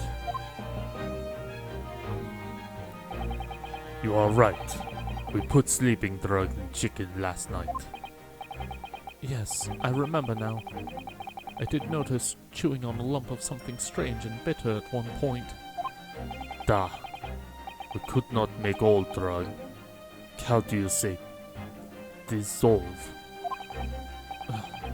Talk about heavy seasoning. At midnight, in waters near Shanghai, we brought our angel on board. She was helped by comrade on shore with small fishing boat.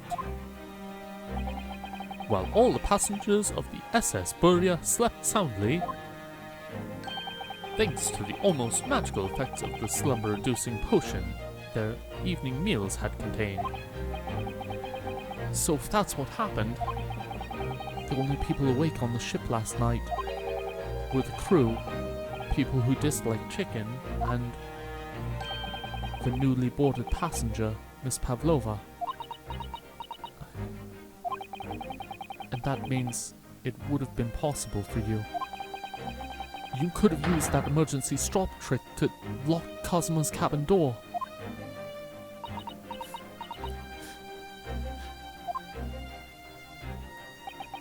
But how does that make sense? Surely every cabin door would have ended up locked in that case, and there would have been complete chaos. Oh, I wouldn't say so. What? Ah, of course. Just like us, All the other passengers would have eaten their evening meal of chicken in their cabins, after which they would have been overwhelmed by tiredness because of the sleeping drug. Quite, and accordingly, all passengers were already in their cabins for the night. Yes. The overwhelming majority of passengers would habitually sleep with their cabin doors bolted anyway. And so, not one of them would have found it remarkable to find the door locked in the morning. In summary, in order to fasten the bolt of a single cabin door on the ship, the culprit brought the entire vessel to an emergency stop in the early hours of the morning.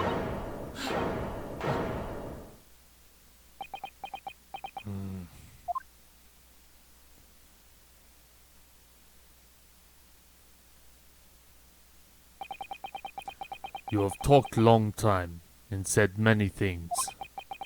What is point? The point is what I said earlier.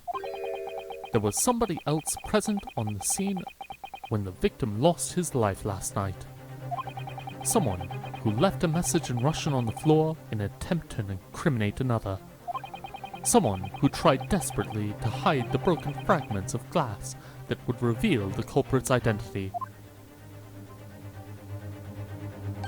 And someone who abused the ship's emergency stop procedure in order to lock the door. All told, a busy night. But I don't know about any of this. I am just a little girl. You like to speak with your long English words and explain your clever ideas. But I am sailor, and sailors don't listen to long, boring stories. We don't believe. Sailors like me, we only trust what we see with our own eyes. A laudable trait. What? I am quite of the same disposition, my good man. Observation to me is everything. Mr. Naruhodo. Oh, yes. Did you hear it? The accusatory cry of guilt on the wind. What accusatory cry of guilt? Sorry, you've lost me. Proof of involvement, man. But you can't hear such call with your ears. No, you must hear it with your eyes, for observation is the basis of all deduction. What are you talking about? I believe the time has come for one final logic and reasoning spectacular to expose the truth. So, Mr. Naruhodo, your assistance, if you please. With what exactly, Mr. Sholmes? With observation, my dear fellow, just as I said, of these two prevaricators. Observation? If you remember, Mr. Naruhodo, we know that somebody tried to fabricate evidence, don't we? By tampering with the scene of Mr. Asoki's death. What we're looking for is some trace of evidence that one of these two was there when it happened. Precisely. You're delightfully quick to grasp my meaning. Alright, I'll see what I can... I'll see what I can see. So we're looking for a trace of evidence that shows someone else was there last night when Cosmo died.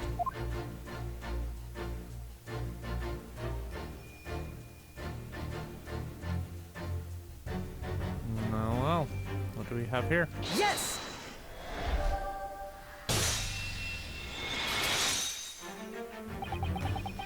Seaman Stroganoff, you seem to have quite a large purple stain on the back of your white uniform there.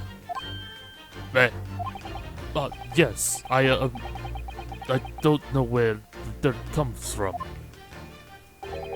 So nothing in particular comes to mind about the stain. What are you trying to say? It would appear that the significance of the stain has escaped your attention, Seaman. Allow us to make it plain. It's a very large purple stain on the back of Seaman Stroganoff's uniform. And I think what made it is clear. Indeed it is. So, Mr. Naruhodo, present the evidence that proves it. My pleasure. Alright then, the evidence that proves what that stain on the back of Seaman Stroganoff's uniform really is.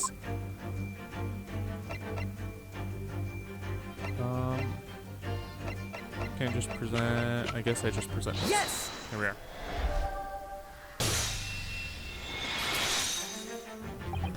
Yes, it's this photograph and the ink it shows. That's what caused the stain on your uniform. Ink? A rather unusual color of ink, purple. Ah!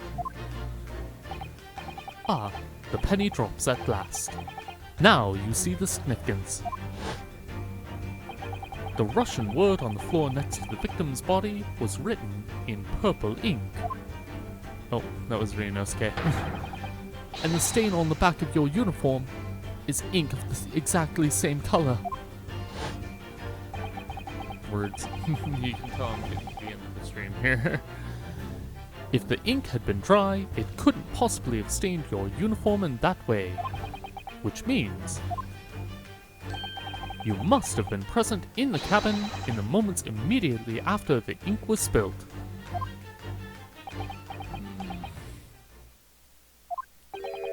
Alright. Yes. It was me. I did it. Everything. I arranged everything in that student's cabin to make it look like Wardrobe Man did it. Then I pressed the button to make Buria do emergency stop and bolt cabin door shut. I did everything so no one would suspect our angel. Beef. Please. Don't worry, Angel. Let me do talking. It was after 1 in the morning. I was on duty patrolling passageway. Then our angel came to me. She was white like sheet. Beef, please. You must help me. I went with her. The door to cabin number 1 was open. When I looked inside, I saw a student boy on floor. What happened here?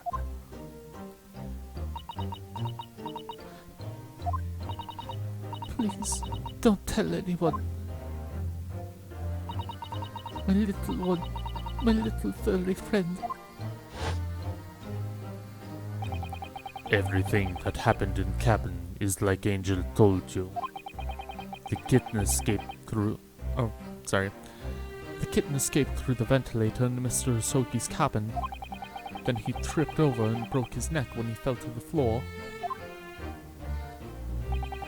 Yes, that is right. So after the incident, and the cat ran away, Miss Pavlova then visited the cabin next to hers, only to find its occupant lying lifeless on the floor. She said she was worried when she heard sound of something falling on floor. That's when she went to look. No, Angel?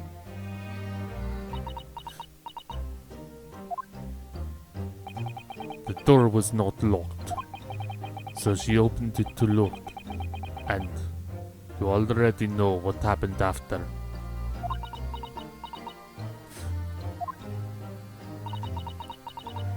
There's just one thing, if you wouldn't mind. What? When you went to Mr. Sogi's cabin, Miss Pavlova, was he already dead? Why? I already told you. When Nina opened door of student's cabin and looked... I was asking Miss Pavlova.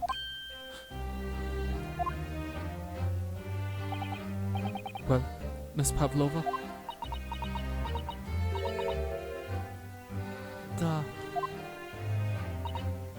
Oh. Yes, that is right.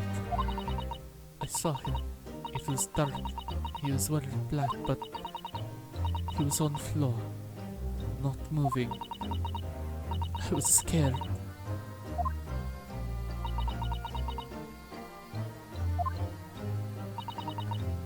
I understand, and I believe you.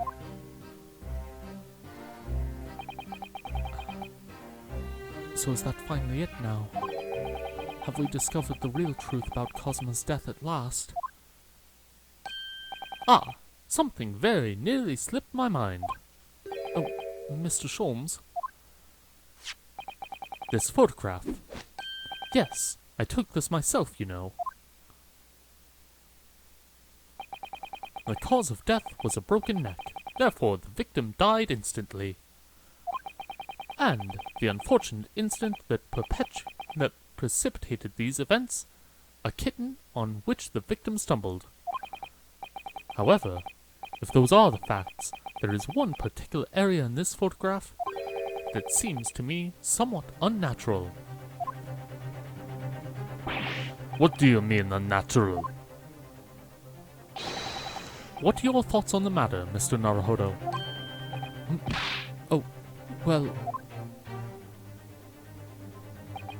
if Cosmo tripped and fell, and by some terrible stroke of bad luck broke his neck, which part of this photographic print seems unnatural? Yes! All right. If he really fell due to an unfortunate accident, then this fist just doesn't seem quite right. The exact same thought occurred to me. In a fall, one's instinct is to open the palms flat. Yet here we see the victim with his left hand tightly balled into a fist. Almost, you might say, as if though he were gripping something. What do you mean? Simply that I took the liberty of investigating the victim's fist a short while ago. You did? And what, pray, do you imagine I found there, my dear fellow? Mr. Sholmes, show us, please. Why, of course, my dear madam. Would I keep you in suspense?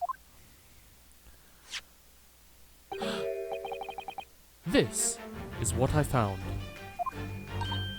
Oh, a crescent moon with a little gemstone in the middle.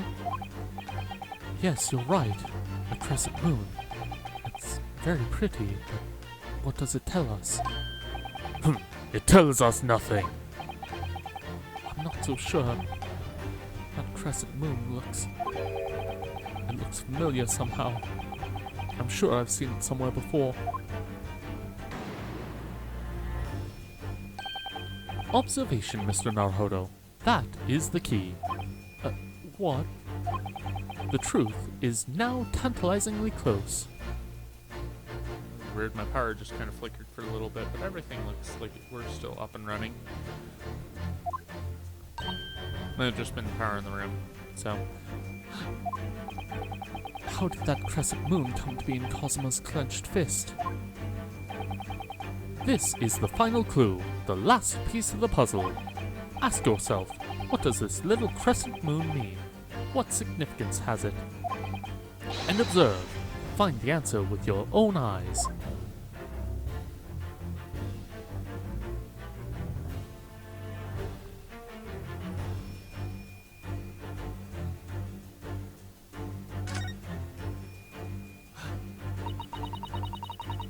She has such pretty ears among that beautiful hair, like little pink shells. Oh, what's that? There's something dangling down from her ear. Yes, that's an earring. Wait, look! It's a crescent moon! Ah, there can be no doubt, surely.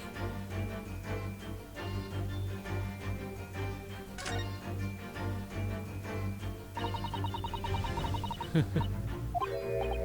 what's that?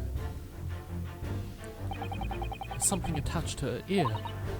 Ah, I expect that's what's called an earring. It's a little piece of jewelry. An earring, is it? It really is tiny. Perhaps part of it is missing. Maybe it broke off. So now all that's left is the glass part that attaches to the ear. If that's the case, she doesn't appear to have noticed that it's broken. Yes! There we are. Miss Pavlova, I noticed that on your ear, even though you have a metal earring, the decorative part of it seems to be missing. The little link holding it on must have broken, I suppose. What? But looking at your other ear, I noticed a crescent moon. Ah! I don't believe it.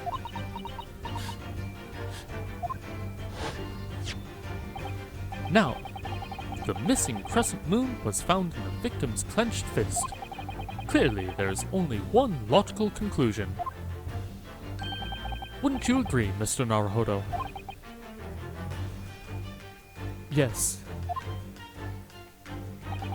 Miss Pavlova, Mr. Asogi must have grasped that crescent moon and pulled it from your ear. Perhaps just moments before he fell to the floor. In other words, last night in Mr. Asogi's cabin, you witnessed the moment the victim fell with your own eyes. In fact, you were quite literally at arm's length from him. But then the question is, why did Mr. Asogi do that? Why did he pull your earring from your ear and hold it in his clenched fist during his final moments? Oh no. Angel. No one can protect you now. Please, Miss Pavlova, tell us the truth. Last night, what did you do to Cosima?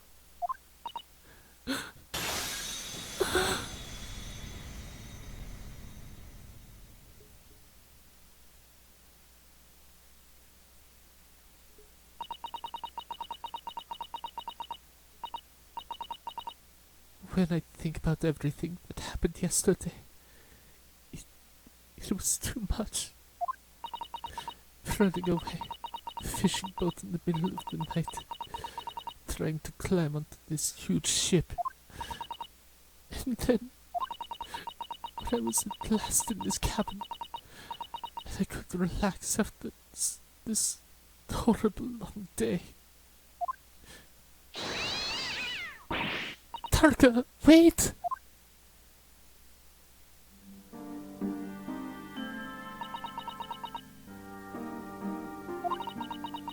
I couldn't believe it when she disappeared through the ventilator. I tried to call her with a little whistle. I tried waving her favorite toy. But nothing worked. Tarka would not come back.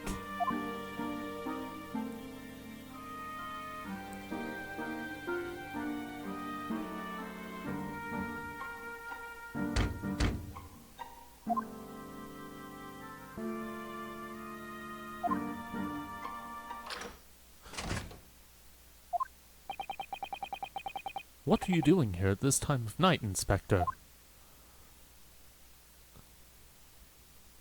Oh, I'm sorry. I thought it was a friend of mine.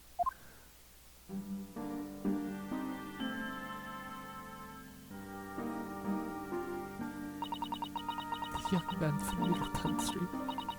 He's very polite and kind. He helped me to find Darka. And he promised not to tell anyone. But then, when I had my friend in my arms again, and I was going to leave the man's cabin. Just a moment. Sorry, but... Yes. I'm sure I know your face. I've seen you somewhere before.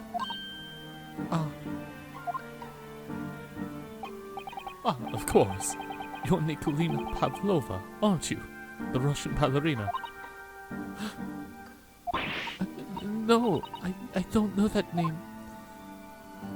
My heart nearly stopped when he said that. He knew who I was. How could this man from land in the faraway east know the Russian ballerina? Yes, I saw your performance in Japan. The beauty of the ballet made a deep impression on me. But what are you doing on the ship? I'm sure I read that your ballet company was performing in Shanghai at the moment. I can't fool him. I have to tell him the truth, and hope he doesn't tell anyone. I have no other choice. I see. So you've run away. Please keep my secret. Don't tell anyone. Give me a moment. I could use another opinion here.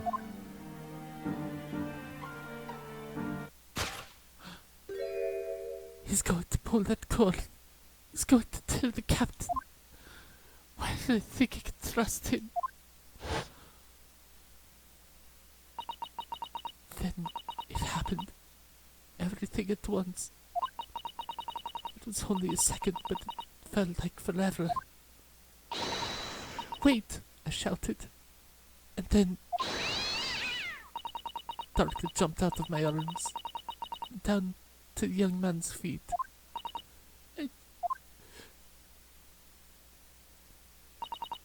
As he turned around to look at me.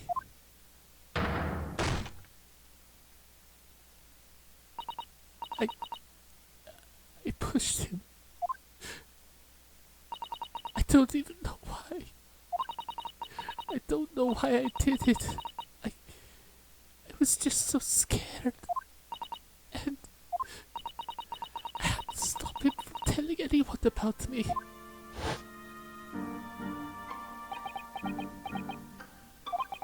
And that's when you went to fetch help. From Seaman Stroganoff, who's on duty out in the passageway.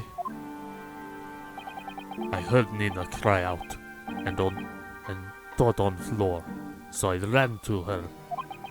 She was standing at cabin door, shaking like leaf. She looked at me and said, "Help me, Beef. If they find out, I will be... Please, I have nowhere to go." So you decided to help. And that's when you arranged things in Cosmo's cabin to make it look like I did it. So that no one would suspect the passenger in the cabin next door. Yes. I went into cabin and looked around to make sure there was nothing to show. There was nothing to show Nina was there. And then I found Stowaway in wardrobe, still sleeping. Right. That's when he found me. So you worked out a plan to lay the blame on the Stowaway. I closed wardrobe doors and put back strange paper sign. Luckily for me, it's the only reason Suzato-san started to believe me when I said I was innocent. I dragged the young man's body to good place and used ink that was spilling to write on floor. I wrote in Russian so people who had found him would look inside wardrobe and find Stowaway. And tell me, what of the glass bell? It was by my feet, so I picked it up. I see. was dark in the cabin. I didn't notice the other half. Then Angel went back to her cabin, and I finished job. By pressing the emergency alarm button in the passageway. Yes. Accordingly, the SS Burya did indeed come to an emergency halt a little after 2 a.m., thus enticing the bolt on the cabin door to slide shut, creating the locked room mystery.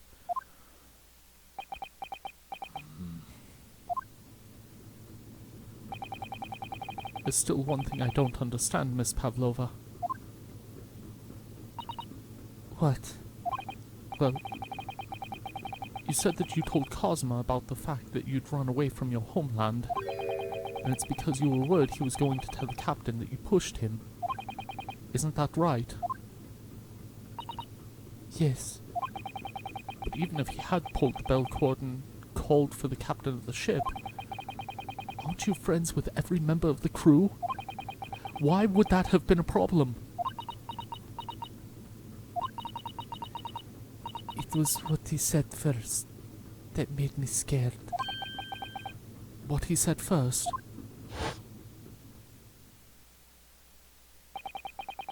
What are you doing here at this time of night, Inspector? Oh. I'm sorry. I thought it was a friend of mine. He said an inspector was his friend. Ah, yes. Meaning me. Who was supposed to be acting as his bodyguard. I thought that if police knew about me, they would arrest me.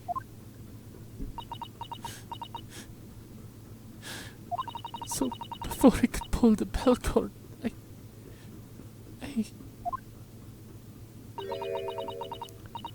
May I stop you a moment, please, Miss Pavlova?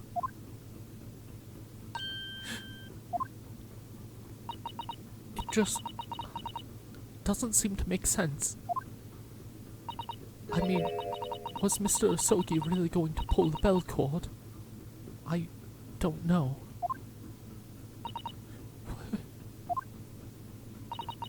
What do you think, Mr. Naruhodo? Well, I'm not Cosima, so I can't know for certain, but he was a man of his word. If he told you he wouldn't give your secret away, then he wouldn't have done. No! He was walking over to it. He was going to pull the cord. He was going to make to send me back. Well, Mr. Naruhodo, the day's work is not yet done, it seems. There's one more deduction to be made. What? Another deduction?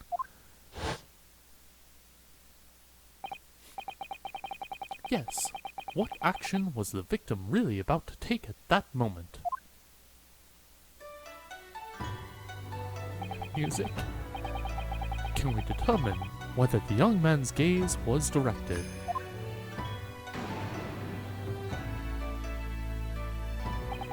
First, consider the victim's location within his cabin. That's easy. I remember every detail of that room. I mean, yes, I spent quite a lot of time in the wardrobe, but still, that cabin has been my home for this entire voyage. So, this is how the cabin looked last night when Miss Pavlova visited Kazuma-sama. Yes. It's exactly how it was. Are you ready then, Mr. Naruhodo? Yes. If there's one thing I've learnt today, it's that a simple gaze can reveal all manner of truths. And not only that, in order to draw the right conclusion, you can't afford to be out even by a little bit when you're following the gaze to where it lands. So, when he turned away from Miss Pavlova, what exactly was Cosima looking at?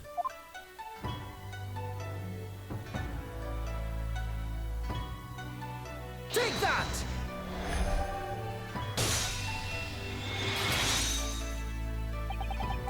considering everything that happened last night, certainly it may have looked as though Cosmo was going to ring the bell cord. Yes, however, what is directly beside the bell cord? The wardrobe.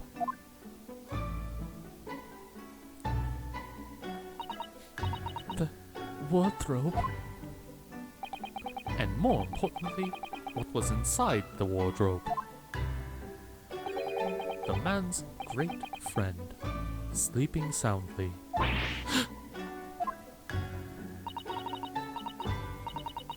Miss Pavlova, please, think back carefully. What were Mr. Asogi's exact words last night? Give me a moment. I could use another opinion here.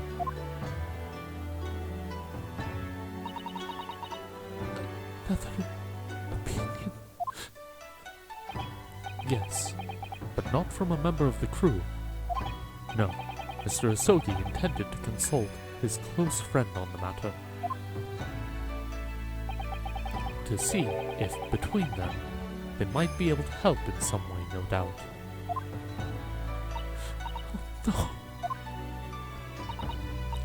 Sadly, we can't know the truth for certain now. It's too late for that. But I wish you had made sure of what Mr. Asogi was looking at. Things may have ended very differently if you had.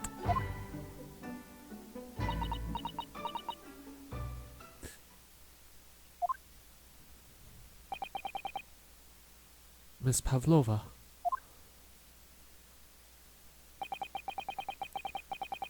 I want to thank you for finally admitting the truth. But, unfortunately, the truth is, a man lost his life because of what you did, and that will never change. I hope you'll never forget that. Sorry. Really, so sorry. What have I done?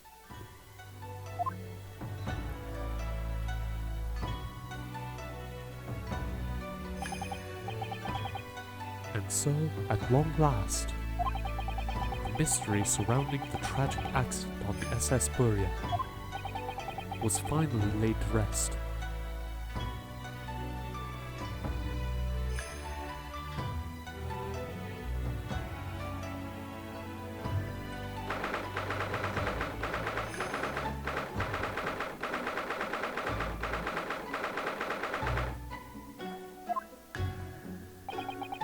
What will happen to Miss Pavlova then? Once we reach Great Britain, she'll be handed over to British police at Scotland Yard. What about the fact that she ran away from Russia? Won't the Russians try to repatriate her? Apparently, the English detective can speak to the immigration office and sort all that out. Mr. Shulms can do that.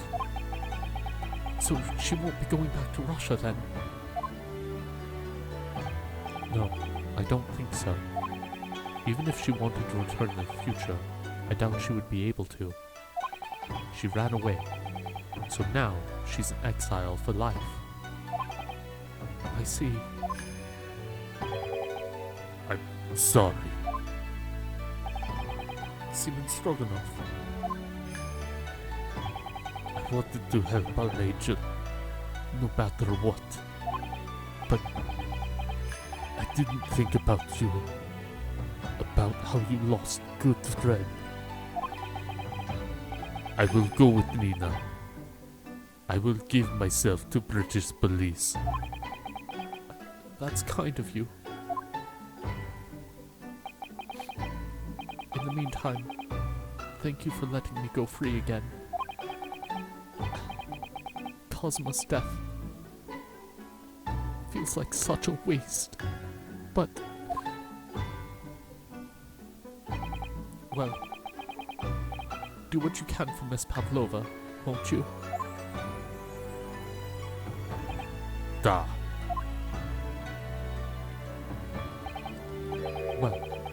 I'm afraid you need to pack now.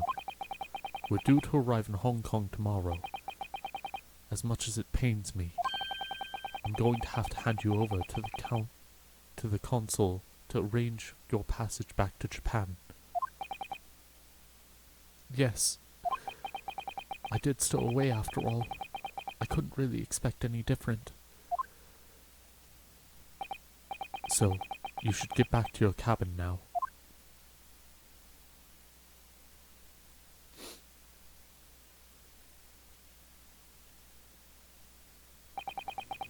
It looks like my study tour to Great Britain is over before it's even begun then. To think that only days ago Cosmo and I were laughing together about how we'd tear up the streets of London. That seems like a distant memory now.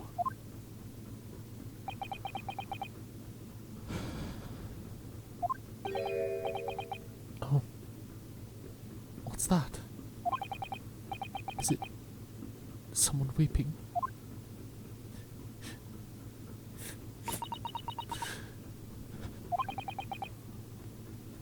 Susato-san.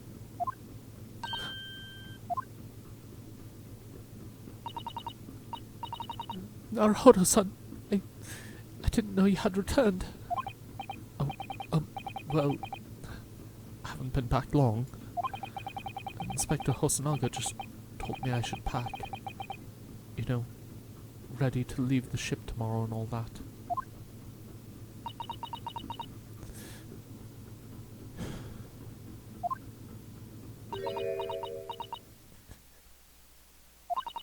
I still can't believe this has happened. I can't believe someone's life can just be over just like that. Susato-san.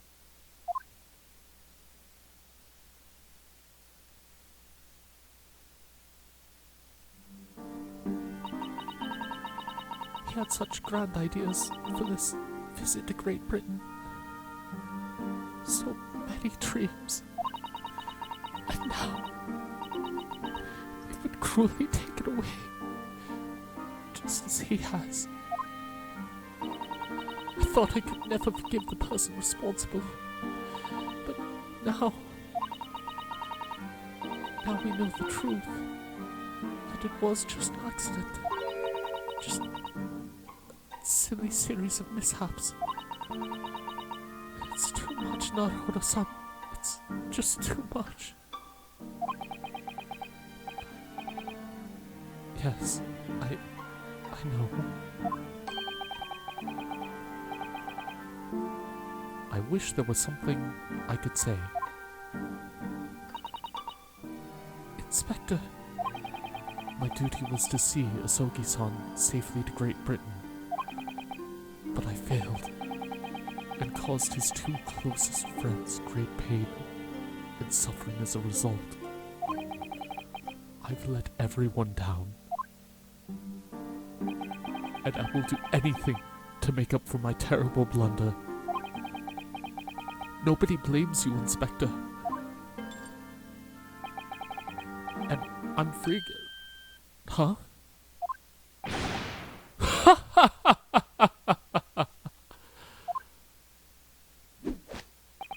Surprise, Mr. Naruhodo. What is the meaning of this? Oh, a trifling matter. Simply that in my head, I shall always picture you wearing those shackles. Without them, the balance seems all wrong. It's distracting. Sorry. So I decided to restore them. For old time's sake, shall we say? You are a stowaway after all.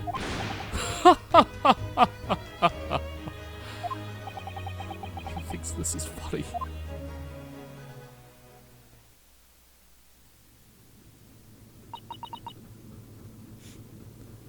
Mr. Sholmes, we do appreciate all of your assistance. I'd like to thank you from the bottom of my heart. Not at all, not at all. And though it's a little late, may I offer my sincere condolences? The loss of your companion is truly heartrending. I hope you will be able to fulfill some of his aspirations in his honor.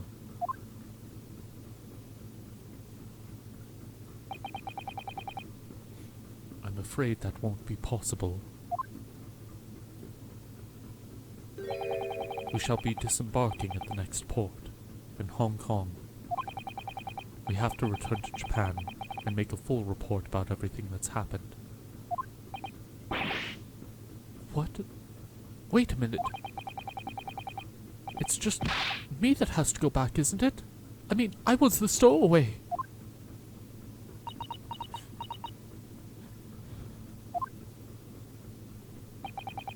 The terms of the study tour were negotiated by the Department of Justice in both Great Britain and Japan. It was to be one lawyer and one assistant. Was to be? In the light of Mr. Asogi's unfortunate death, I'm afraid that the study tour can no longer go ahead. Oh no. I don't care for me, but poor Susato-san. My dear fellows, the majority of problems have an extremely simple solution, you know. All you require is one lawyer, and the study tour can continue, surely. But there is no one else with the necessary qualifications, Mr. Sholmes. We know of no other lawyer. Qualifications, you say? Any qualifications obtained in your own country will be of little value in Great Britain, I'm afraid. Oh, but anyway, the voyage to London still promises a good month of time. Ample opportunity, I would say, to find yourselves another suitable lawyer. yes.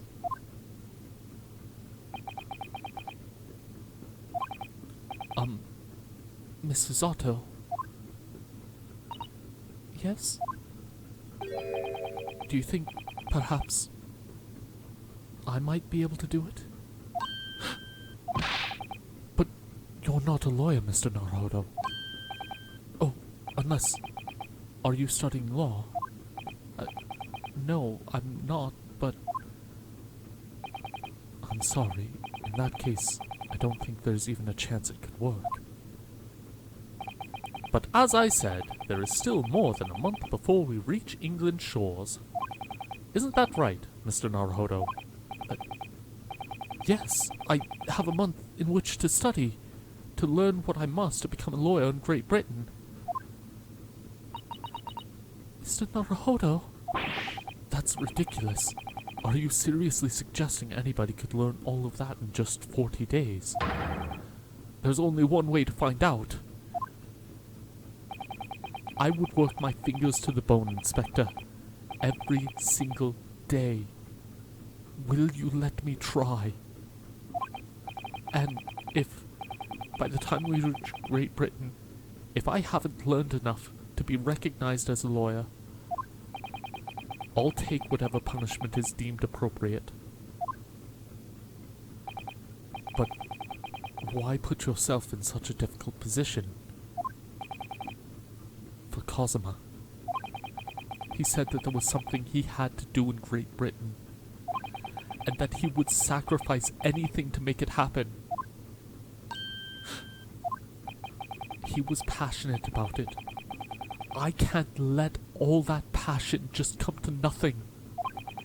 And again, it's for my own benefit too.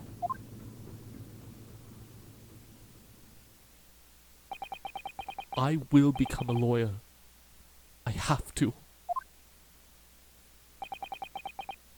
What do you say, Mrs. Otto?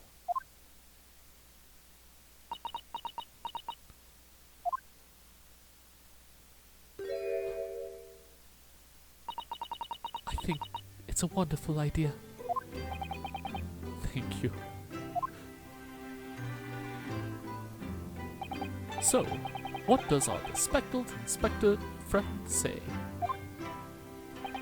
Are you serious? One lawyer and one assistant. The numbers are indisputable. No. It's madness. Yet fascinating, wouldn't you agree? Fascinating. Duty and rules are the dull routine of existence that we all abhor. Give us interest. Give us fascination. Speak for yourself. Besides, qualifications are no measure of a man. What matters is his character, no?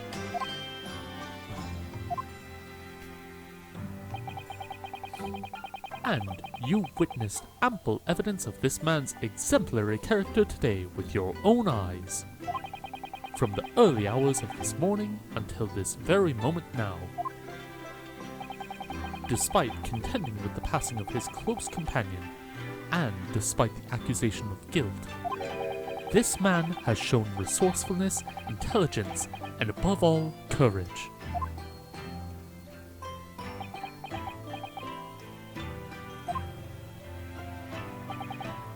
Very well. I'll think of a clever way to word my report to the Department of Justice.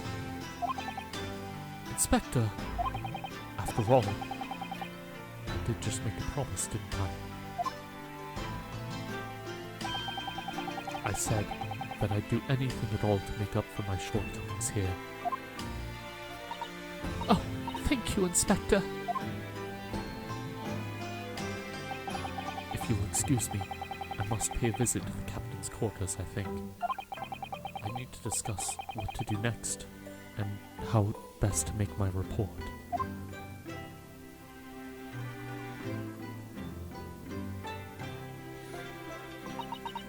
Are you really prepared to attempt this, Mr. Naruhodo? Yes, I'm going to try. I wonder, would you consider teaching me what I need to know?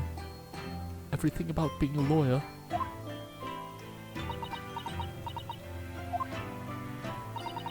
I would be delighted to help you. I am a judicial assistant, after all. Thank you. And Mr. Naruhodo, I'd like you to take charge of this. What? Me? Are you sure? I'm sure it's what Kazuma-sama would have wanted. Its name is Kuruma. It's a great sword that's been in the Isogi clan for generations. Very well, I accept. I'll treasure it always.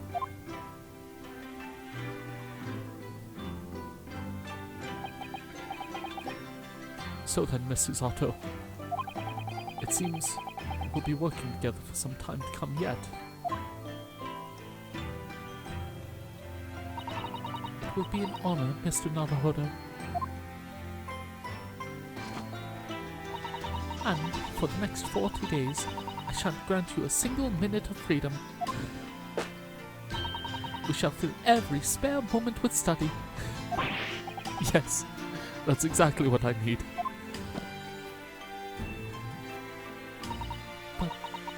Before we begin, I have an earnest favor to ask of you too. Goodness, what is it?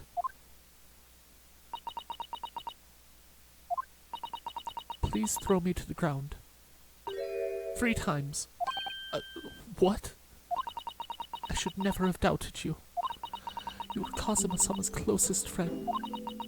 Of course, you would never have done anything to hurt him. That should have been obvious to me from the start. But I allowed suspicion to get the better of me. And no matter how upset I was feeling, it was completely unforgivable behavior. No, you were in shock. You just found out about me stowing away and the calendar. No, I won't let you make excuses for me. Whatever the circumstances, I should have never thrown you. And not just once, but 5 times. That number keeps creeping up, doesn't it?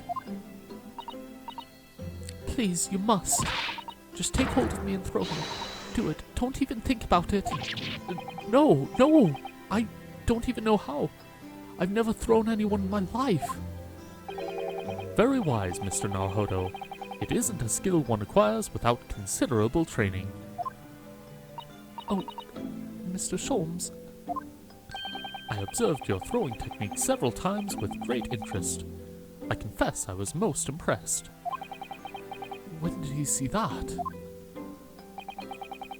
I presume that would be a form of Japanese wrestling. Oh, well, in a way, it's not wrestling, but my own interpretation of an ancient jujitsu technique. Apparently it's called the Susato takedown. It leaves your head swimming, believe me. How beguiling.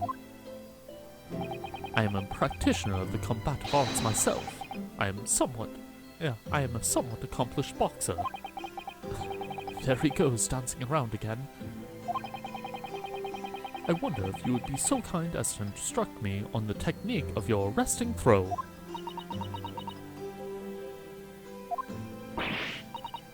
Yes, I'd be honored. Then let us not delay. Demonstrate, my dear madam. Oh, of course. Are you ready, Mr. Naruhodo? Sorry. Hiya! Oh! As you can see, you throw from the abdomen. Oh, yes. Arresting indeed. And this is what you term the Susato takedown, is it? Actually, no. That was a Susato squash.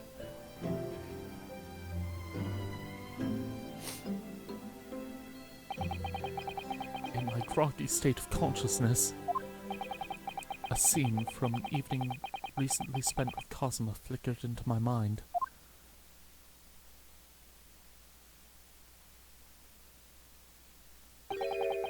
Kuruma?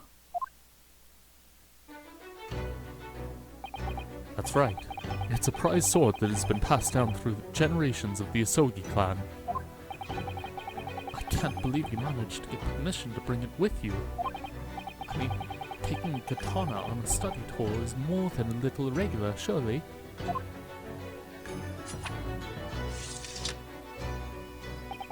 A Japanese man's sword is his sword, Reinosuke. I can't be parted from my katana.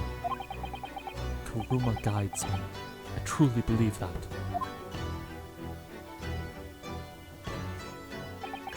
So, its name compels its wielder to slice evil in two.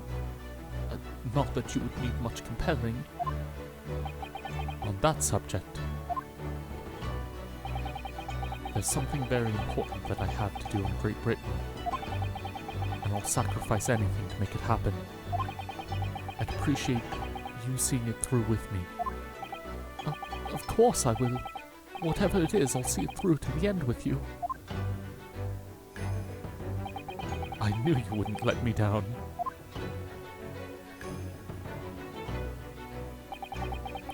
That important thing he had to do.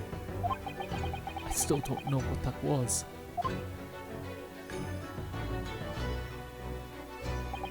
But I'm going to see the place for myself and work it out.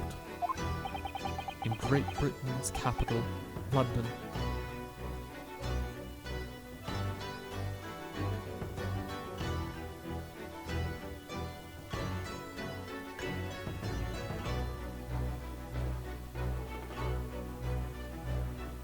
There we are. Oh. So I've said it before, I'll say it again. This game goes longer than you think it would. Because we were finishing up that chapter like around like the 2 hour 15-minute mark, I think. We'll go ahead and save here. Okay.